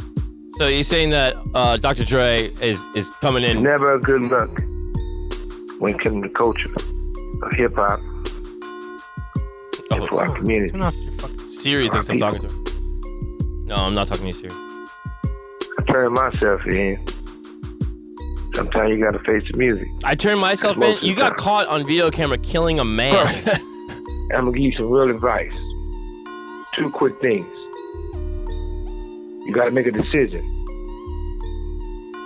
When you go to prison, either you're gonna be standing up pissing or squatting sitting down pissing. I advise you to try to take the first one, because you know if you're squatting pissing on the seat, you know what that means. Oh yeah, by the way, do not do your time going by Brother Love. Brother Love is not a good code name for prison. I'm out. I'm out. That's Suge Knight from prison. Apparently he does like a podcast. Of course he does. Of course he does. Collect from the pen. And he's saying this is a bad day for hip hop. He's fucking in for killing somebody. Let's face it. There's more bodies on him than we know. Yeah. Yeah, it's just it's just like OJ, just chiming in on murder shit. This guy goes, "Oh, it's a bad day for hip hop." It's like, dude, shut up. Let's get to the next one. Can we go down to the next one? Of the podcast? Yes, that one you're right there. This is from the Gram. Okay, hold on.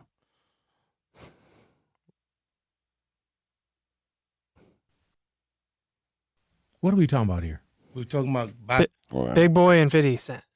Big Boy and 50 Cent. Big homie want to look like a gay painter. What are we talking about here? We're talking about Basquiat. He wants to look like a gay. He wants to look like a gay painter. He's talking about Jay-Z. Yeah, dude, he's got the Basquiat I hair. know where we're going with this. Now look. He wants to look like a gay painter. 50 Cent is just reducing Basquiat to a gay painter and saying, image yourself after a gay painter. Big homie want to look like a gay painter. What are we talking about here? We're talking about Basquiat. He wants to look like a gay painter. Oh my God, I think I know where we're going with this. Very good, very childish take. So where are we going with it? Yeah. I think I know it. That's it. That's it for that one. But then there's one more that one more. That's good.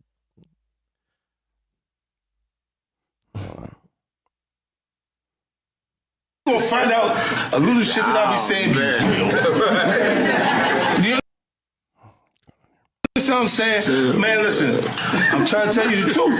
But the truth, sometimes it hurts. Right. It hurts people and they don't want to hear that shit, but I'm trying to tell you. Nigga asked me, could he take me shopping? And it bucked me up because I'm looking like, what the fuck is this nigga just like, I want to take you shopping. I got a bankroll out this motherfucker. I want to take you shopping. Why? Because when you walk around looking so motherfucking good, I want to feel like, God damn it, that motherfucker with me.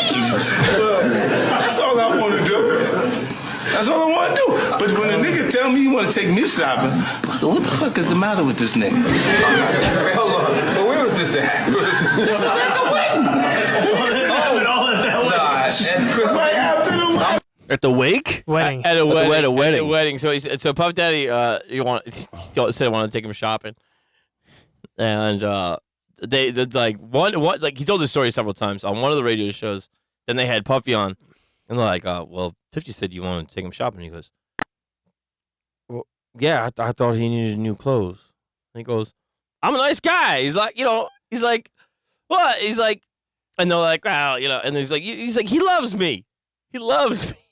Okay. You can't go by brother love in jail though, dude. No. And pee standing up if you can. Yeah. You can't be sitting down. You know what that means? Squatting. You can't be squatting and pissing. Can we get that Frank? Yeah. You should. Tough guy Frank scene. This is. I told Aaron about this. Oh yeah. This is from. So let's. Let me just say, Frank Vincent, who is Billy Bats in Goodfellas. Go get your fucking shine box. Is also, of course, Phil in Sopranos. Suck our cocks. And Suck our cocks. That's Phil. That's Phil. And he's also Scorsese loves him too. And now he's kind of an underling to Joe Pesci's character, which I know the real guy's name is Tony Spilotro. I forget his name. Yeah, I just saw a picture. Nicky Santoro. Yeah, I saw a picture of him on Reddit from like the '60s. He was all Coney Island beach jacked up, those little suspenders. Wait, Frank or who? Or Tony or the guy who played Pesci? No, the guy who played Nicky. Oh, okay. Joe Pesci. Joe Pesci played Nicky Santoro. Oh, okay. Not Joe You're talking Pesci. about Frank Vincent. Yeah. Frank Vincent, who played Phil. Yeah. So in this movie, he's this underling where every time Joe Pesci gets really violent and does some shit, he's like, right, Frank? He's doing a Chicago accent. He's like, right, Frank? He goes, you're that little baby fucking crying, talking about calling my friend a fucking jagoff, And then when they're torturing a guy, putting his head in the vice, this Irish dude is the toughest Irish prick you ever met. And they pop a fucking eye out of his head. He's like, we tortured this guy for 2 days to get a name of some other guy he robbed us with, and they're dragging the guy into the vice, and he goes, Frank. He's like, I know you would have fucking ratted by now, and Frank's like, no. He's just like a total underling, and he's loyal to him throughout the whole thing, even when the bosses from Chicago want to know if Joe Pesci's character is fucking De Niro's wife, and he lies and says, no, I don't know anything about that, because he's like, they could have all got clipped over it, But at this point, they're finally sick of it. They turn on him. Joe Pesci, narrating, thinks he's going to meet to do more business with these guys out in the Kansas cornfields or whatever. Mm-hmm. And he's there with his a guy he came up with. Yep. This guy Frank, his right hand man, and they're going to meet some guys along with his brother. And here we go. And so do the powers that be. It took months for everything to calm down. But finally, my guys got out on bail, and the bosses wanted me to send my brother Dominic out to Vegas. Always the dollars. Always the fucking dollars.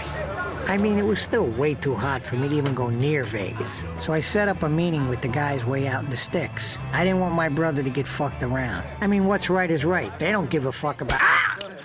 So the narration stops when Frank hits him from behind with a baseball bat, and the guys are holding. Tough guy, you and your fucking brother. You fucking scumbag. No more.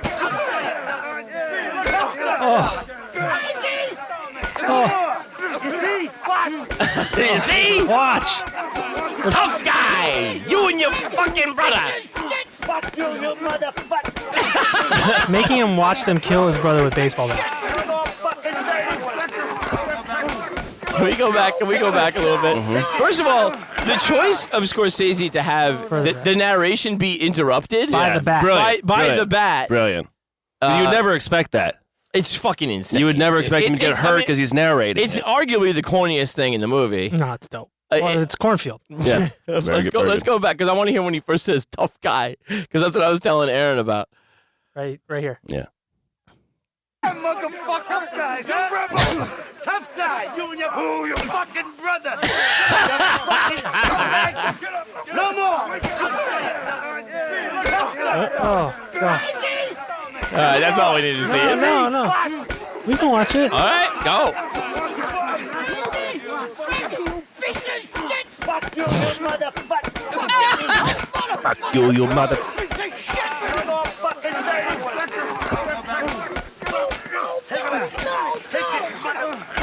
Oh, taking 2 bats. 2 bets.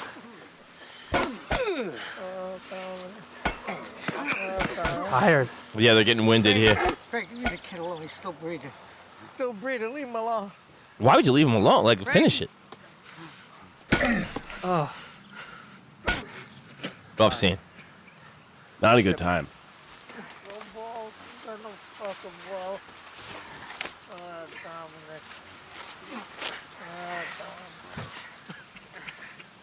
Strip him naked. Not cool. So they're gonna throw them into this hole in the cornfields. Pesci's crying about his brother. Now he knows it's his turn. Frank gives him a clock. They go to work on him. You can see that's like a dummy, whatever. Throw him in. Come on. He starts hurrying them up. Come on.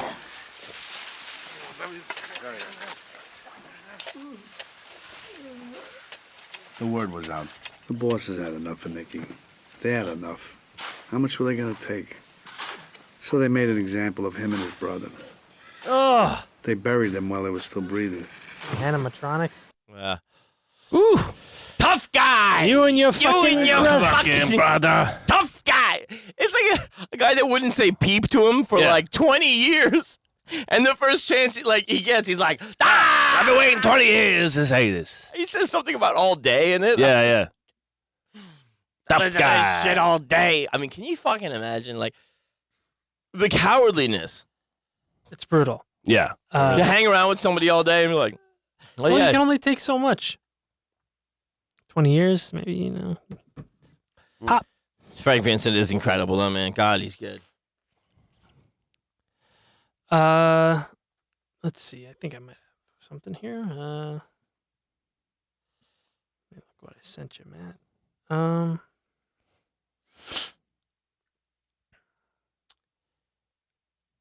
I got a little clip here from the Tyra Banks show. Oh no! Don't know. I don't know why this happened, but Tyra Banks turns. Let's just see. Let's see. You tell what happened. You say what happened. Tyra. She's on the stage. She seems sick and weird. Oh no, something's wrong with her. She's rubbing her face. Oh, looks like she's gonna cry or she's upset. Oh, she's throwing up. She is straight up vomiting. No. Oh, her guest is going, I can't promote this book. She's foaming at the mouth. She's foaming. She's audience is laughing because she's on all fours and she's acting rabid. Like a bad zombie. Trying to bite an audience member. Just attacking people in the audience.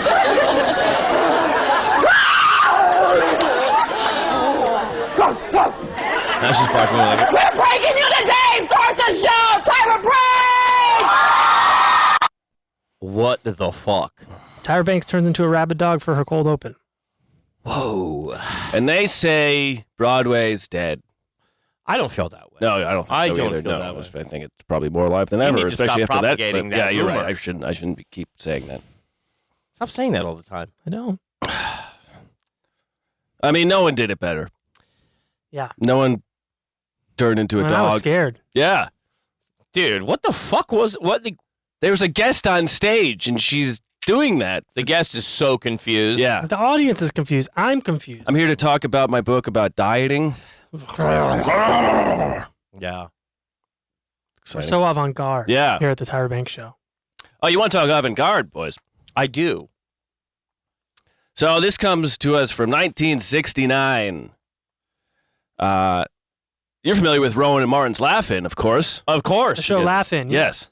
Yes, you guys have watched every episode. Your favorite episode, John, of course, is when Nixon says, "Sock it to me." Yeah.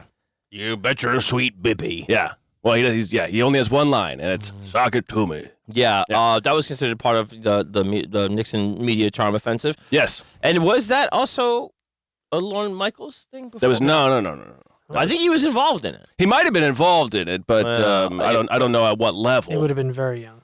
Yes, it would have been. He might have been involved, but he was not one of the. Not a showrunner. Yes. No. Rowan and Rowan and Martin's Laugh-In was done by a man named George Schlatter and Ed Friendly, and Laugh-In was this huge fucking thing. It was one of the biggest shows on. No, there's only 3 networks, but it was out of those 3 networks, one of the biggest shows, and one of the only shows that catered to younger people. They would do things like, in later years, they would have, little go-go dancing segments and like interstitials. And he was a writer on it. Okay, yeah. 68. And I think like Albert Brooks, Steve Martin, a lot of those guys were also involved. It was a huge thing especially for the culture. Very big. 18 to 34 demographic.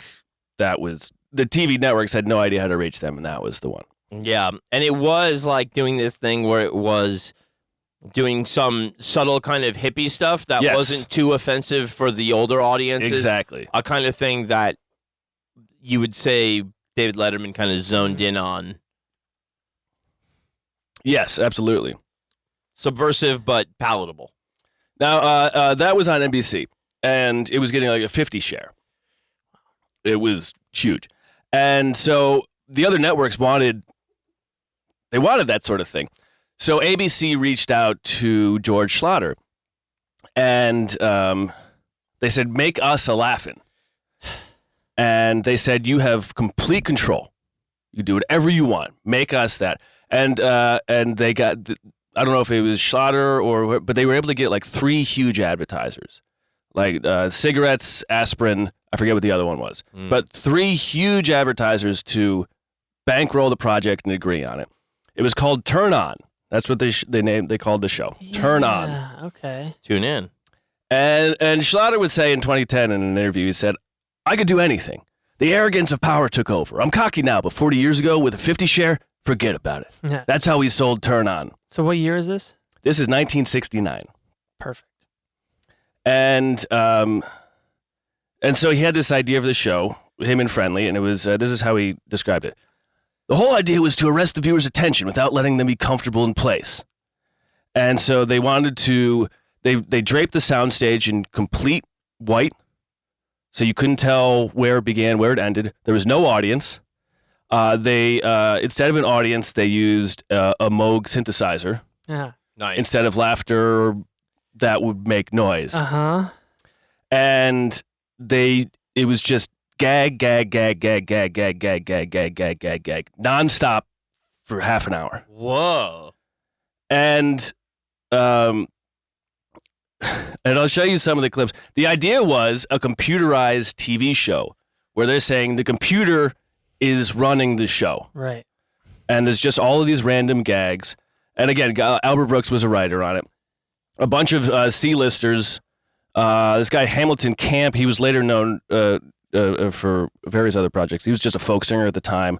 The first episode they needed a host, and they got Tim, the fuck is his name? Tim Conway. Okay. Harold Burnett. Yeah, he was Yes. going to be with Yeah, Tim Conway was basically like, because of you. Yeah. Yeah, Tim Conway, and they got him, and they brought the pilot to Schlatter. He was worried that they gave him a 13 episode order for it. And he brought the pilot to the corporate offices of Bristol Myers, and he was worried they were too conservative for it. And they liked it so much that they gave him 16 episodes instead. Wow. Now, the brass at ABC said it completely befuddled them. It didn't make any sense, and one person in the room seemed to be sick watching it. It was Tyra Banks. Yeah.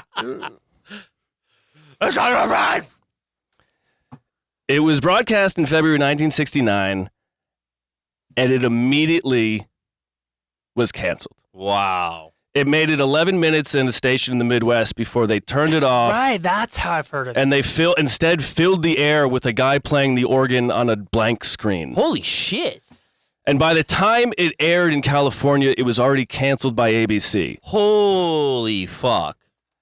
And Tim Conway would later say that Schlatter wanted to save money, so at the premiere party, he also turned it into a farewell party. Wow. And he also got ABC to agree to pay him for the full 16 episodes Holy and cancel shit. the show. Yeah. They only ever made 2 episodes. I watched the first one, and I've made some clips for you. Great. Cool. And the second one, I think, is somewhere on the internet. But you can, if you go to the Paley Center in New York, you can watch them there. Great. But just a quick thing.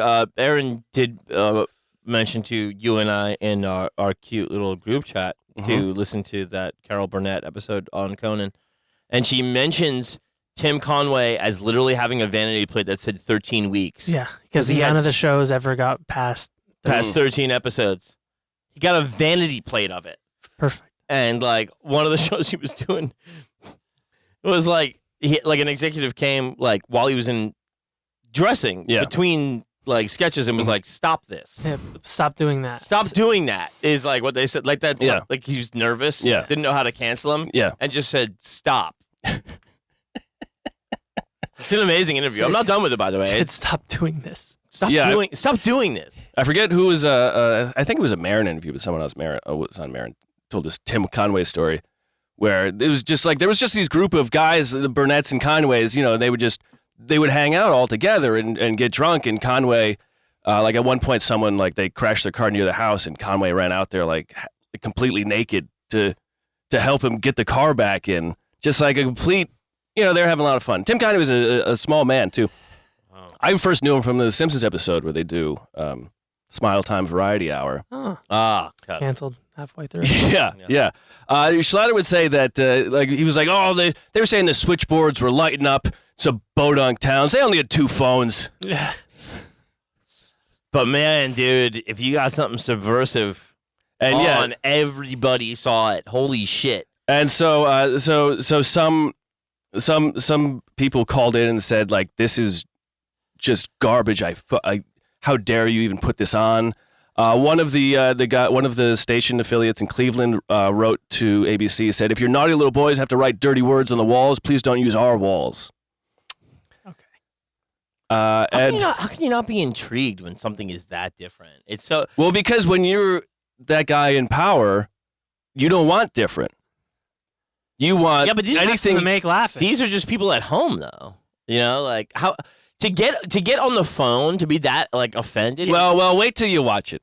Okay, all right, fair. So I've made a bunch of clips. Here is just here's the 3-minute quote unquote intro. Now during the episode, there was no regular credits. They would just drop the credits in between little things. So like the credits ran the whole episode, just in between random. It was an attempt to do something else. Here is the intro. Enjoy. Well, Charlie, this is it. The first computerized TV show. I never programmed a program before. What's first? This week's guest star, Tim Conway. Groovy. Turn on. And this was in place Good of evening, Peyton ladies Place. and gentlemen, and welcome to Peyton Replays. That was a joke, because Peyton Place was airing. We will not be bringing you our usual weather report for Hong Kong, as the weatherman is down with the Sioux City flu. Okay, but take me to Cuba. I got rhythm. I got rhythm.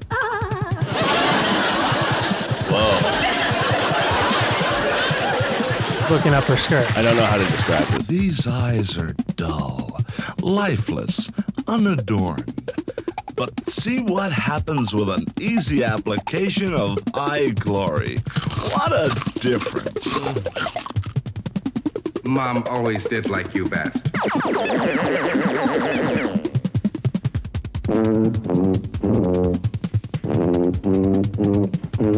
There's a stuffed animal. Got a tuba and a hippo puppet. This is moving real fast, folks.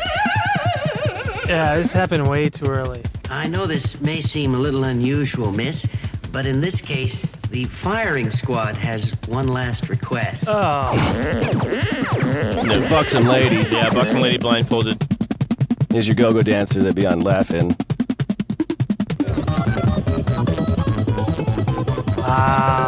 You are now looking at the table at the Paris Peace Talks, Oh my agreed God. to by General Key. It's a swastika-shaped I don't table. think Major Byrne is emotionally stable enough to lead a platoon. Hey, right. Give him a regiment. I feel so guilty. I mean, lying here and all. I should be out shopping somewhere. Hi, E. Eddie Edwards again, girls. You'll thank me for this one. To surprise your family at the breakfast table, serve them Cheerios soaked in methylene. They'll thank you for it and say it's wonderful. He's a dull person. He ignores me. Days we don't speak a word to each Little other. animate. So they do these like comic Rude. book He's vulgar. or He has comic other women. I know panels. it. He beats me. Well, why don't you leave him? Oh, I know I should, and I would, except woman needs love. Jesus, that's not even a joke. Hi, boys and girls. It's time to turn on. Old lady on a Harley. Now, here we go. Very psychedelic intro. Yep. Very, very avant-garde. Yes, yes. Quite. I mean, ahead of its time. Also, I mean, he wasn't wrong about making the viewers uncomfortable. It's a half hour of that. So the show is just the rest of the show is just like that. Same pace? Exactly like that. Non-stop, a half hour, 5 seconds, 10 seconds, 15 seconds. Yeah, that's Things coming in. That's very much like something Devo would do or something. Right, yeah. I mean, in one of the articles, they compared to like Wonder shows. Yeah. Like, but that wouldn't be for another 50 years. Yeah. Yeah. Right. So here is and you know, they were political-ish. It was very sex-based. There's one thing where they have the pill in a vending machine, and a woman, it doesn't fall when the woman puts her money in, so she starts clawing at the machine. Yeah. There's a snake at one Call point. Vincent Gallo. Yeah. But the music very deliberately makes it like sterile in some Yes. way. And It's unsettling. Yeah. Mhm.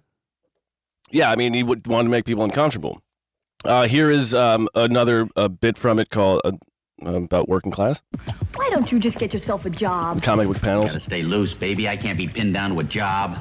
Can't you accept you're just a member of the working class? Don't consider myself working class. You don't consider yourself working class? What do you consider yourself? I consider myself middle class. So if you're the middle class, who's the working class? The unemployed. Yep. Here is they have animations. They have stop motion things going on. Here's one. A little guy walks up to a sign. Red's remember, Pearl. Here's a buxom lady playing pool. Little stop motion thing. What was it? They also they used at one point, not in this episode. I think it was in the next episode. They do motion capture. They're like very early motion capture of someone dancing, and it turns into a crude stick figure. Oh wow. Yeah. So they were trying things. It didn't work. Here is one I called popping pills. I tell you, I was so damn upset when I found out my kids were popping pills and went out and got drunk. A lot of that. This one. It is kind of like a moving comic book in a way, but it's like in a Mad Magazine kind of thing. It's like Yes. gag. It's just nonstop gags. This one is just a collection of various gags. You get the go-go dancer sort of thing. She's going crazy. This is a recurring All right, you're motive. charged with the follows. Grand theft auto, disturbing the peace, felony hit and run, destroying government property, and second-degree murder. Take him away. Hold it, Toad. I get one phone call. All right.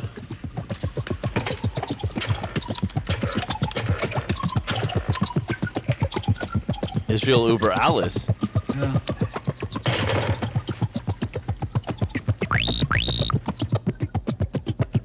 This was a very sexualized part of a woman's belly button.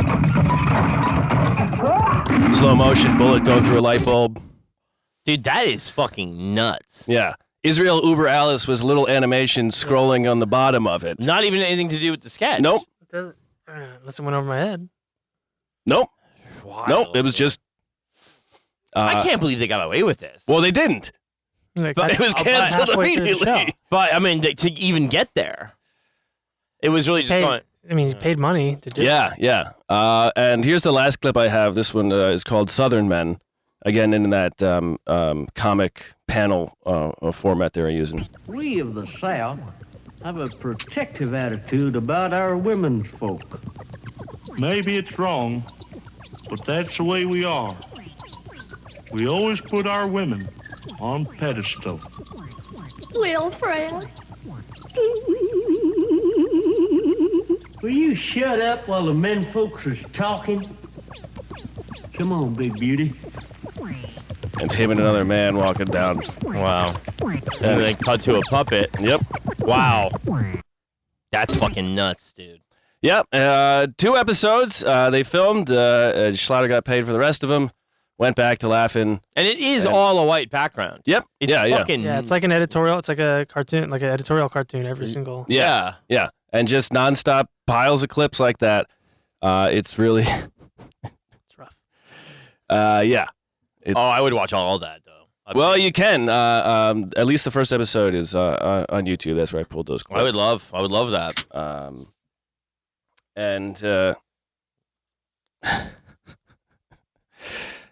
And ABC executive would later say that Dean Martin, the Smothers Brothers, worked Blue because they're funny.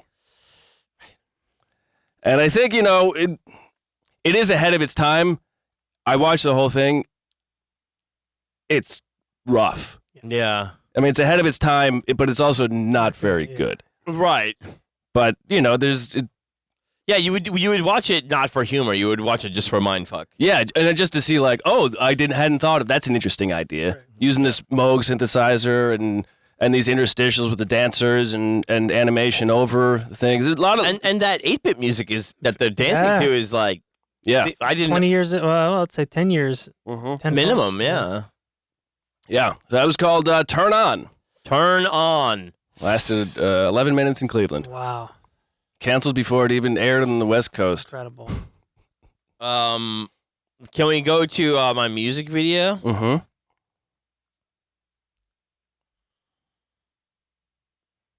And then we'll do the 2 after.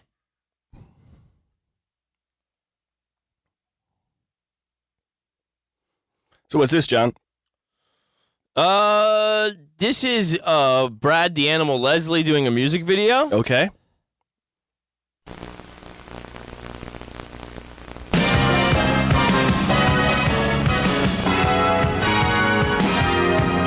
Baseball pitcher, the Braves. John Rocker style. Yeah. You see him coming out on the ball. Is this not Kenny Powers? It's really based on this guy. He even has the hair and everything. The goatee, yeah. Yeah. See what he's doing? Yeah, he's doing the Kenny Powers. He's going ape shit on the fucking mound, dude. Look at this fucking complete. He's an animal. It's time to change the picture. I'm gonna be the winner. I do the best now for the team. He's playing everything. Time will I be wasting? I won't be hesitating. He's just catching the face. Yeah. I've never been so proud as I am when I'm on the mound. I feel air guitar and the.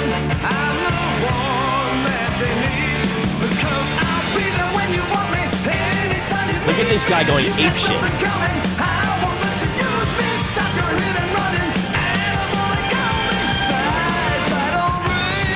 Animal incoming. Yeah.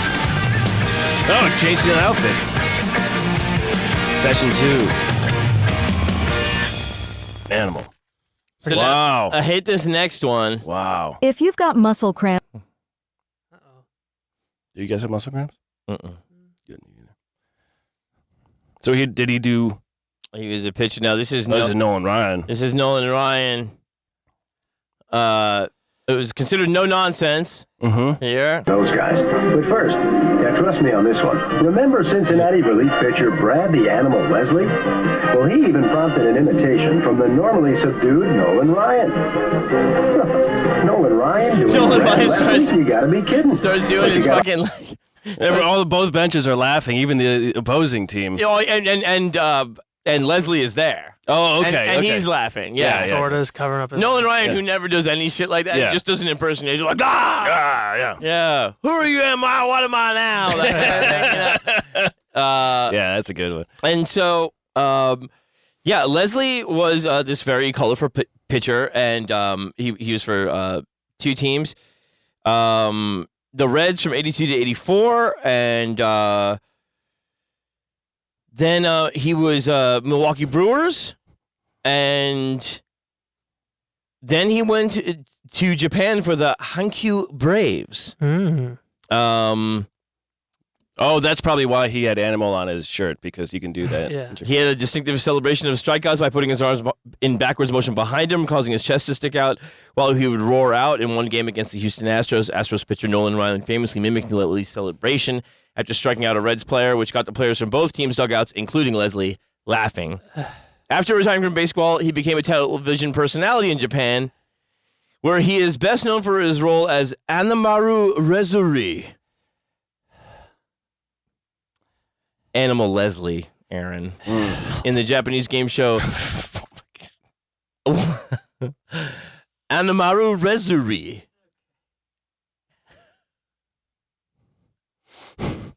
And what game show?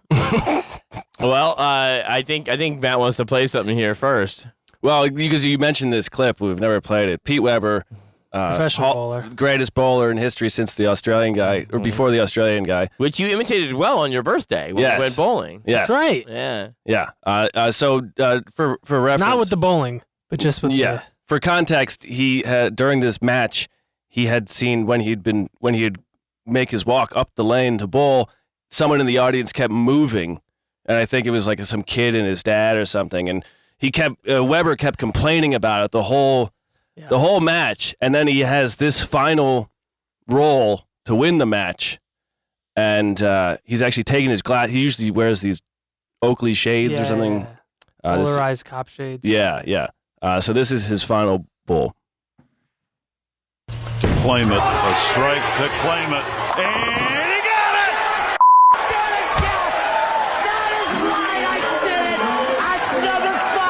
Are you kidding me? That's right. Who do you think you are? I am. Get it right. Fucking looks like a shop teacher. Who do you think you are? I am. As a man who he's just caught up in the moment. Yeah. Well, let's go to this last clip here. We're gonna see the Anamaru Rezuri, as you call him, Aaron. Oh, he was on MXC? It was called Takeshi's Castle. Oh, I love MXC. Later known as Most Extreme Elimination Challenge. Yeah. Of course. And this is It's an obstacle course type of show. Very crazy. But the translations on Adult Swim of MXC were fantastic. Yeah. Right you are, Ken. Let's hit it. Right you are, Ken. Brad Leslie tribute. Anamaru. See a guy trying to get across in his little clown fucking wig. Wild always thought Here he was comes a the Willy animal. Wonka, even in the chocolate factory. Behind him. Oh no! Slips off. Animal happy. The animal did. The green mean machine. machine, the Jolly Green Giants. Always takes the peas. Won't let go. Enjoys a good grapple. His animal. I'm wrestling a woman. Gonna have to be technique to beat animal. Oh, that's technique for you. And that is technique. Just move out the way That and is let the big technique. lump jump out of the ring. Oh, he's still going after. He doesn't care. That's it. Well done. Oh, you should have let go of the rope, you little wazzock. Extra homework for you. So this isn't the Adult Swim voiceover. No. It's the real thing. On. There's a karate man about to fight him. A dog. Or sumo him. Not that a dog, Dude, this guy had the best life. Yeah. Food kicker. Umpire So very hold on, happy as well. let's just Or stop. the linesman, But whatever he's called. And he retires, and he goes to Japan. He plays baseball, and then he gets involved in this stuff. He's 6'3", 230 pounds. Damn. And he's Never going worked out a against day in his life. all these Japanese guys or whatever. And he participated in games such as Devil's Domain, Stuck Up, and his own game, Animal Bang. Castle would later be shown on Spike TV, and Asimo's Extreme Elimination Challenge. He appeared in several feature films, including Brother, Buddy, A Boy Called Hate, Little Big League, and Mr. Baseball. Yeah, 2 great movies. Yeah. Oh. And Seems like a guy who could be, I mean, it's probably how, him being in those movies probably helped bring it forth to. yeah, but he is considered handedly to be the inspiration for Kenny Powers. Basically. Yeah, that makes total Just sense. totally off the wall, completely fucking around the whole time. And Mr. Baseball is a movie. It's Tom Selleck, where he plays an American aging baseball player who goes to play in Japan. Right. Great idea. Yeah. Oh, it's a great movie. A lot of good baseball movies in that time. Mm-hmm. Yeah, it really was. Really good time for baseball movies. So that's it for Anamaru Rezuri. Very good. I like it. Very nice. Who's got anything left? I'll let you round it. Well, I got a little mini profile here. Okay. I have one small one left. Okay. But let's do it. Okay. So this involves the art of painting, the media of painting. Sound like a gay painter. Talking about Basquiat. What are we talking about here? I should take you out shop. So I'm going to talk about a man named Philip Guston. I'd never heard of until I read an essay. I don't know when, but recently, and apparently he was hugely influential in the American art scene in various ways, and also misunderstood for various reasons. But he was born Philip Goldstein to Ukrainian Jewish parents in Montreal in 1913. Okay. Moved to L.A. in 1919 when he was 6. In 1923, when he was 10, his father hanged himself. Oof. Philip found the body in their shed. But he liked to draw, and his mother enrolled him in a correspondence course at the Cleveland School of Cartooning. Age 14, he enrolled in LA's Manual Arts High School, where he met and became friends with Jackson Pollock. Ah. Yeah. They were lifelong friends. They both were expelled from the school after they published a paper opposing the school's emphasis on sports and satirizing the English department. Pollock would later get back in and graduate. At age 17, he made this drawing that is called Drawing for Conspirators. Now, let me pull it up here. It's a lot of lines connecting. Jackson Pollock was doing it with big arcs. What? Oh, boy. It looks like some spy versus spy shit. How old? He was 17. That's good. This is Drawing for Conspirators. It is a picture of a KKK member with a rope in his hands. He's looking down on it, seemingly confused, maybe sad. In the background, there's a bunch of KKK guys. There's a black man who's been lynched behind them. Also, Jesus on a cross. Jesus. And the black man, kind of evoking this similar imagery to Jesus on the cross there. Yeah. And now the Ku Klux Klan was pretty visible in L.A. around that time. Really? Yes. Very much so. And as a Jewish kid. What year is it? This would be 1930. Okay, so Birth of a Nation had Yes, and revitalized the Klan. That was the rebirth of the Klan.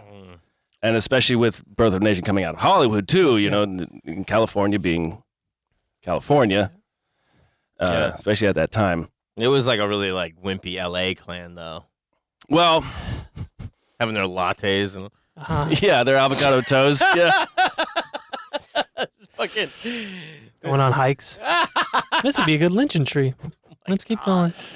2 years later, in 1932 or 1931, he had his first gallery showing. And it showed there were two pictures in it. The gallery showing in Hollywood. It had two pictures. One was this one here called Conspirators, and it's another. It's a KKK, 3 KKK members conspiring together. You can see the 1930 of it all, though, can't you? Stylistic. Yes, very much so. Yes. Yeah, you really can. That was the shit. Metropolis style. It's great. Yeah, and he's he's 19 when he makes this. His other one in the gallery was called Mother and Child. Fuck. And it again with that there's I'm not exactly sure how to describe that style. It's modern. Yeah, but it takes on almost 3D qualities. Yeah, it's got a lot of depth of field and perspective and almost the background. It's almost Dali-like. It's not surreal, but yeah. And this is years before Dali too. But yeah, there's a little bit of cubism in it. Mm-hmm. And classical Greek statue style. Yes. In 1933, him and Reuben Kaddish and Murray Hantman, they create 3 pieces for a mural for the John Reed Club. It's a local communist club. Gustin, or still Goldstein at the time, he was a communist. And the John Reed Club was a local communist club, was raising money for the Scottsboro Boys. And so the mural reflected that sort of feeling. So this first picture is, I believe this is Reuben Kaddish's picture, the man being lynched. And then it was Maury Hartman had this picture of the Scottsboro Boys and a woman trying to protect them from the chair. And then it was, this is Philip's picture. And that was in the gallery. And then one morning, the LAPD and a bunch of Klan members showed up and destroyed the pieces. Wow. Yeah. Just burst in. So unlike them. Yeah, right? Working together. And working together. They were. Same guys. Curator Robert Storr would later write about Gustin, who eventually changed his name to in 1934, Philip Gustin. In the ideologically polarized climate of that period, one that frighteningly anticipated the antagonism of the right-wing backlash in the United States culminating in the Trump era, the violence Gaston allegorically portrayed in effect triggered an eruption of the real thing. The first trial by fire made it plain that although political art may not have the capacity to change the world, it can draw the evils that threaten society into the open, where they can be seen for what they are. It was a lesson the artist would not forget. So in 1934, now he's Philip Gustin. And he and Reuben Kaddish are commissioned to paint a 1,000 square foot mural in Mexico, in Morelia, Mexico. It's called The Struggle Against Terrorism. Let's hit here. And this is, it's basically, it was called his Guernica. Right. His, Picasso had that very famous war painting. Mm-hmm. Yes. And in this one you see multiple people in bondage, a lot of pain, 1,000 square foot mural. Yeah. And it's called The Struggle Against Terrorism. In 1935, he moved to New York City. He starts working as a WPA artist during the Depression, mainly doing murals. This is a picture of a mural study he did for San Antonio. It was just a thing that he would have painted if they had given him the chance, but it was just a study for it. You see, he worked in very different styles. He was able to do multiple different styles. Yeah, but recognize you can still see it. Yes. And here's the other side of that mural, as it would have been. And then he keeps trying other things, and this is his painting called Nude Philosopher in Space Time. Huh. That is cool. That's also proto Dali, right? Yes, very much so. And again, I'm not exactly sure how to describe it. There's just it's just really technically excellent, and he's self-taught too. Mm-hmm. Yeah, but there's so much space and shadow. Yeah, dimension. Yes, it's yes. There's a pelvis hanging from a string. The shadow is cast below it. Yes, a lot of depth. Yes, and the nude philosopher is standing there thinking of space-time and such, and the silhouette. Yes, and I imagine with war on his mind, in 1937 he paints Bombardment, which is this. It's a circular painting where the perspective, everything is being dragged into the center of the painting. Right. From this explosion, or maybe being blown out. I'm not exactly sure. That looks very close to the Denver airport kind of mural, doesn't it? In a way, like that kind of like doomsday thing, Sure. Yeah. I know what you're talking about. Man in a gas mask. It's like reflected on a ball almost. Yeah. But it's a flat painting, but painted as if it was reflected on a ball. Yeah. The chaos in the gas mask is definitely evocative of that. Yeah. That mural. Right. And that's 37. In 1940, he's tired of the New York art scene. He moves to Woodstock, New York, in an internal exile, it was called, and then to Iowa to teach. And then in 47, he becomes severely depressed. And he wins a Guggenheim Fellowship, and he moves back to Woodstock, and he starts working in abstract expressionism with the group that would be later be called the New York School. A bunch of poets and artists who were attempting this new version of art, basically. Right. And kind of proto beat sort of thing. Kind of, yeah. And he would say this form has to emerge or grow out of the working of it. So there's a paradox. If I think head while I'm doing it, it becomes a mess. I want to end with something that will baffle me for some time. And so he starts doing this more abstract sort of thing. Let's see here. Is that?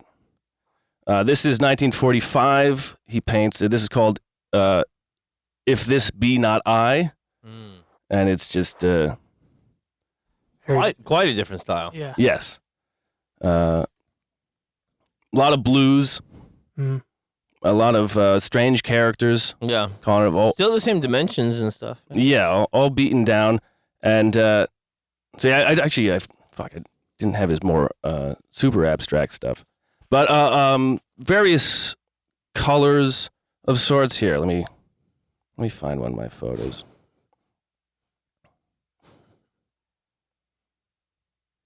Yeah, here we go. Oh yeah. Oh, okay. You think you might have known Jackson Pollock? Yeah, right. And so, yeah, it's just, random colors. Not random, but I mean, at first it seems random, and then there's a little bit of a plan in them. But very, very abstract expressionism. Yeah. And then he by the end of 40s, or the late 50s, he starts getting into a drinking problem. And he leaves his wife for a much younger woman.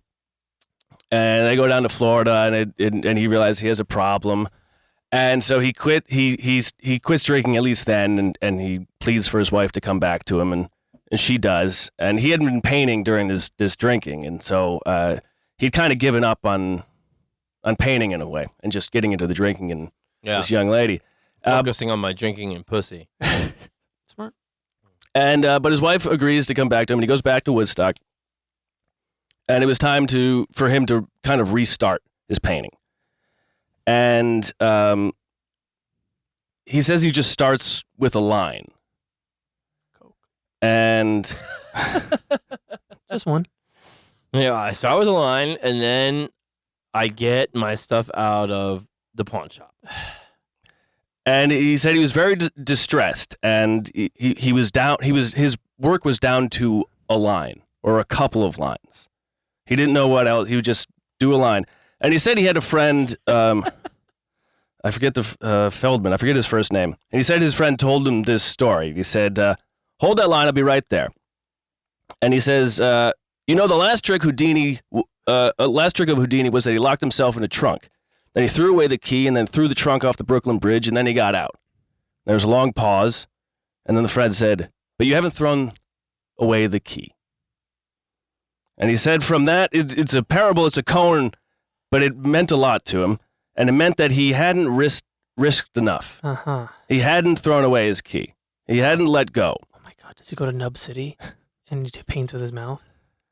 And he started thinking about his lines, and he realized that it wasn't just a line. The line is only part of it. It's the space. Right. The space is also a part of it. Mm. And so he starts. It's the short arms saluting the pussy. Yes, exactly. Really, yeah, the space of the arm. The space between. Yes. Like, my dick's so big and I could reach, but my arms are so small. It's so ironic. It's almost as if my dick is just like reaching for my tiny appendages. Right? It's exactly like that. And so in 66, he just starts doing these lines. And this sucks. Yeah. The one looks like Hangman. It's horrible.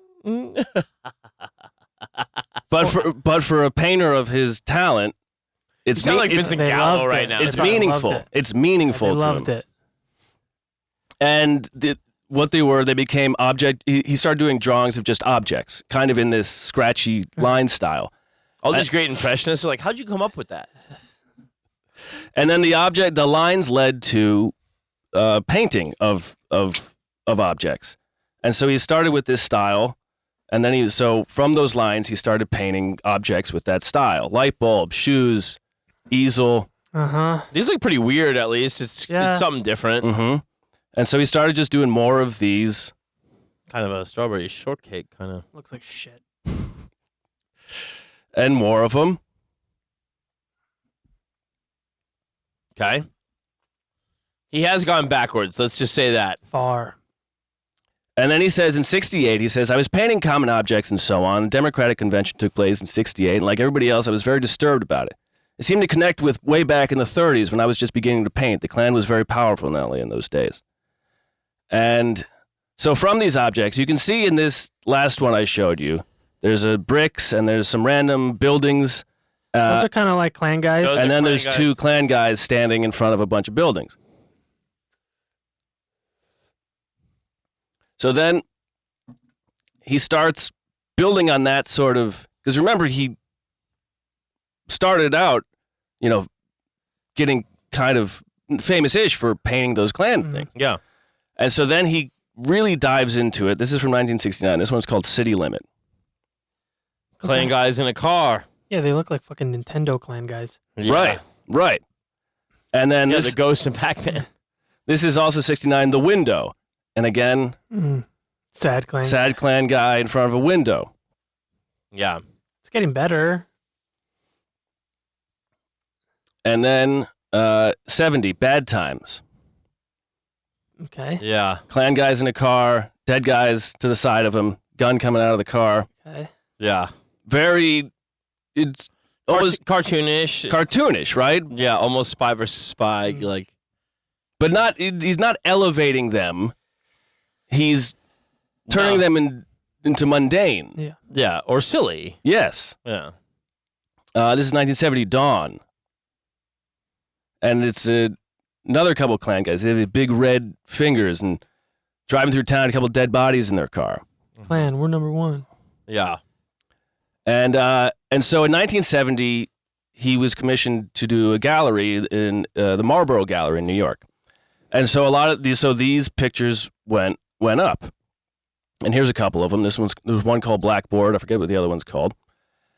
And when those went up, they were absolutely savaged. Yeah? The one reviewer called it the Ku Klux Comics. People did not seem to understand what he was trying to do. Mm-hmm. And And they're big too. This Art News, Alex Greenberg writes, Gustin's Klan works of the late 60s and early 70s nag at the minds of many viewers because they're hard to parse. Where are these jalopy-riding Klansmen going? To kill someone? To attend a meeting? Do something altogether more commonplace like visit a store or a bar? Why do they appear to be sad? Why are their hands so big? What's with the giant maroon fingers that sometimes point? And how can the Klansman whose hood has no mouth opening smoke a cigarette anyway? He chose to leave these questions open, though sometimes described the works as self-portraits, alluding to the fact that he was trying to understand the racist ideologies that guided the people, which he believed may also exist in him in some way. Okay. And he, another curator, said, the only way I can understand outside evil is if there's evil inside of me. And I think that's very evident in his painting from 1969 called The Studio, which is a self-portrait of him painting himself. He's smoking, big red hand like a communist, painting a Klansman. And what's he saying? Well, I mean, so there's a thing here, too. It's like, one thing we have to say is that the imagery of the Klan, when it is like Birth of the Nation or anything else, it's stark. And it's also this embodiment of the evil that you let yourself get away with when you're in a mask, right? But I think he's like kind of, when it's them like riding around in the cars and doing stuff, to me it's almost like Dumb and Dumber. It's like, right, what kind of hijinks are they up to? It's very He's infantilizing them and trying to take away some power. Yes. But also by here is saying that he is a guy commenting on this, and maybe he has a big communist red hand, but he's also saying that maybe he has like hatred within himself. Exactly. Remember, he is also Jewish. Yeah. He's a white guy who's also Jewish.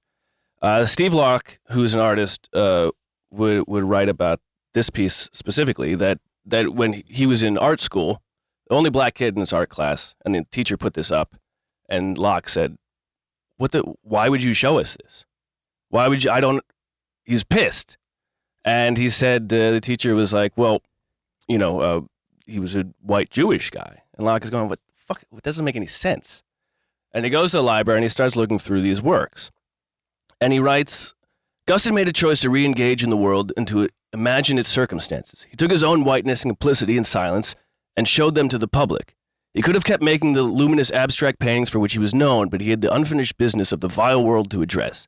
He implicated himself, red-handed, stumbling and swollen with potential violence at a time when he did not have to do anything.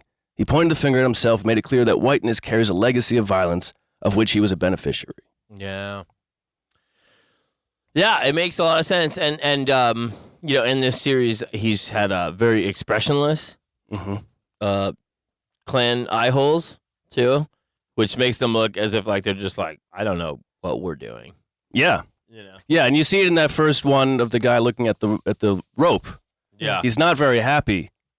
He's very confused. And but the reviews, of course, later they would be upgraded, but at the time, very, very savaged. And so he went back to Woodstock after that, and he was happy to be done with the business. But something was still stuck in him, and he was his friend in Woodstock. He befriended Philip Roth, and they were great friends. And Roth just in '71 had just released his work Our Gang, which was a novel about the Nixon administration. And so Gustin started drawing a graphic novel about Richard Nixon, titled Poor Richard. I've heard of this. And he never finished it. It was released a couple years ago, and I have a copy here that I've taken some pictures of. And it goes through Nixon's life, and from the beginning, here's Nixon and his little baby Nixon and his growing up. And then here he is. Nixon would always tell the story about a kid. He would hear the train go by and imagine the opportunities. A crumb motif, you would say, kind of? Sure. Yeah, I mean, So it looks like that? certainly some influence one way or the other. Here's Nixon at Duke playing football. Yeah. Oh, wow. And then here's Nixon with Checkers the dog. Yeah. And he's all patched up because he's wearing these patches because he's coming back. Mhm. He's trying to make a return. And then here he is And as he gets older, he starts to draw him like a dick and balls. like a dick and balls. That's funny. Yeah. That's funny. And so this is Nixon back on the campaign trail. So the jowls folks are the nutsack. Are the nutsack and the nose, and especially and being the liar too. It's got to get bigger, And then he has Nixon. He draws him with Spiro Agnew Spiro as sort of a Frankenstein, and he draws Kissinger as just a pair of shades, just completely empty other than his glasses. Yeah. And they're always just following Nixon around. On a desert island. Well, he's in Key Biscayne, is where Nixon would go to do that's his Mar-a-Lago. Yeah. He'd draw, was it Mitchell? Yeah. He'd always draw him as just this fat weirdo with a pipe. And then here's Nixon campaigning with a young Blackface doll? Blackface doll in front of a camera. And then here's Nixon Billy Graham going to Billy Graham's place to get his support. Damn, dude. Were these political cartoons in the paper too? Nope, they were never published for years. Wow. This is Nixon and Mitchell and Agnew on the golf course, but they're working on their Southern strategy, so they're all wearing the KKK hoods now. And then this is Nixon going to his cop phase. And then after this is Nixon tattered from the campaign, but still wearing his hood. Him and Agnew trying to reach everybody with all these patches on. Oops, that's the wrong one. Yeah, Agnew, man. Just a total psycho. And then this is after the campaign. They take the hoods off. There's nothing inside of them. Huh. And then this one here is when Kissinger was on his way to China. Empty glasses, just going to China. And then this is China shooting him back to the United States. The fuck out of here. And then this is Nixon and Agnew on Rushmore, and with Kissinger and a depleted city behind them. Yeah. So like you forget, like it's the thing too. It's like like Agnew in the day was like like a Sarah Palin like thing. Like it was like the VP is supposed to be like the pit bull. Yeah. And so he was the one that had the fucking like the hippies and the yippies, all that. Oh yeah, attacking them. Such an attack dog, but he had some scandalous shit. Oh, definitely. That got him out, before even Dick was in big trouble, and that's how it became Ford or whatever. And so here's Nixon doing his war presidency, shooting missiles everywhere, and then here is Nixon and Kissinger in their tattered war dinghy nearing the end of the Vietnam War. Big dick and balls again. Very nice. In 78, he would see urethra in that one. 78, he would paint in 75, he painted a painting he called San Clemente. Jesus Christ. And it's big old Nixon crying, wounded. Yeah, big dick and balls. Wow. Foot's all fucked up. Yeah. Yeah. And then in 78, he would paint the line. Like I mentioned, I think it was a pretty important moment in his life. God drawing the line. Interesting. And then in 1980, he had a heart attack and died at age 66. Wow. And that's Philip Guston. Pretty crazy shit. Philip Guston, very fucking cool, man. I'm sure, that time, I'm sure just, the thing is like, like when there is like crazy, scary people like that in power, it does, really energize artists to go after it and stuff. Like, it's like, we were saying like the thing about like on the Patreon, which is only $5 a month for the extra episode per week.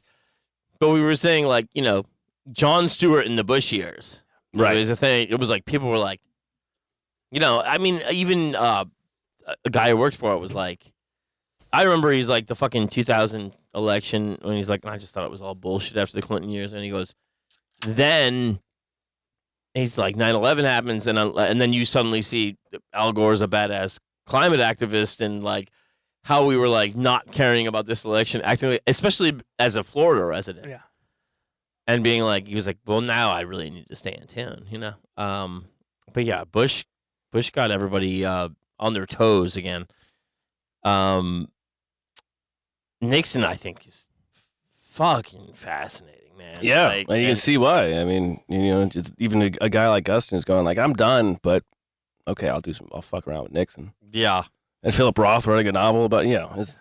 I have one thing left with a guy that's near and dear to our hearts. But Aaron, do you have anything left? No, I think we're good. Okay. This is the one that's our guy. We have a bunch of guys, but this is our guy. Oh, nice. Yes, good one. Good one to end on. Of course, I was immensely impressed with Churchill, Dick Cavett but he was quite another thing, He was he had great humor and great irony. He went to see me when I played Othello on the stage in London, and I heard a low murmuring in the front row. Grumbling. I thought he was talking to himself, and then he doing the came line. backstage afterwards and sat down in the dressing room and said, "Most potent, grave, and reverend signors, my most approved good masters," and began the whole of Othello's part, which he had memorized. Can we pause 1 second? And, so first of all, that is a including- badass Churchill impression by fucking Orson Welles on the Dick Cavett show. Yes. And it was Churchill would go to Shakespeare plays and say the lines aloud while it was happening. Yeah. What a prick. Yeah. All right, let's continue here. I will pause you the again. cuts which I had made, which he read with a good deal of extra emphasis. And then a few years afterwards, I happened to be in Venice trying to get some money for a movie. Italian. During the festival, and poor Churchill had been, right after the war, as you know, crest of the greatest victory that any single man had ever presided over in modern history, was voted out of office. Quite Pause. properly, probably, but it was a tragic blow for him. And there First of all, that is a part of history I still cannot believe or understand. In American politics, our disbelief is that George H.W. Bush didn't win after the Gulf War. Winston Churchill not getting reelected after the success of the Second World War is a thing I cannot believe or understand, and I need to find out exactly how that came to be. Yeah, I want.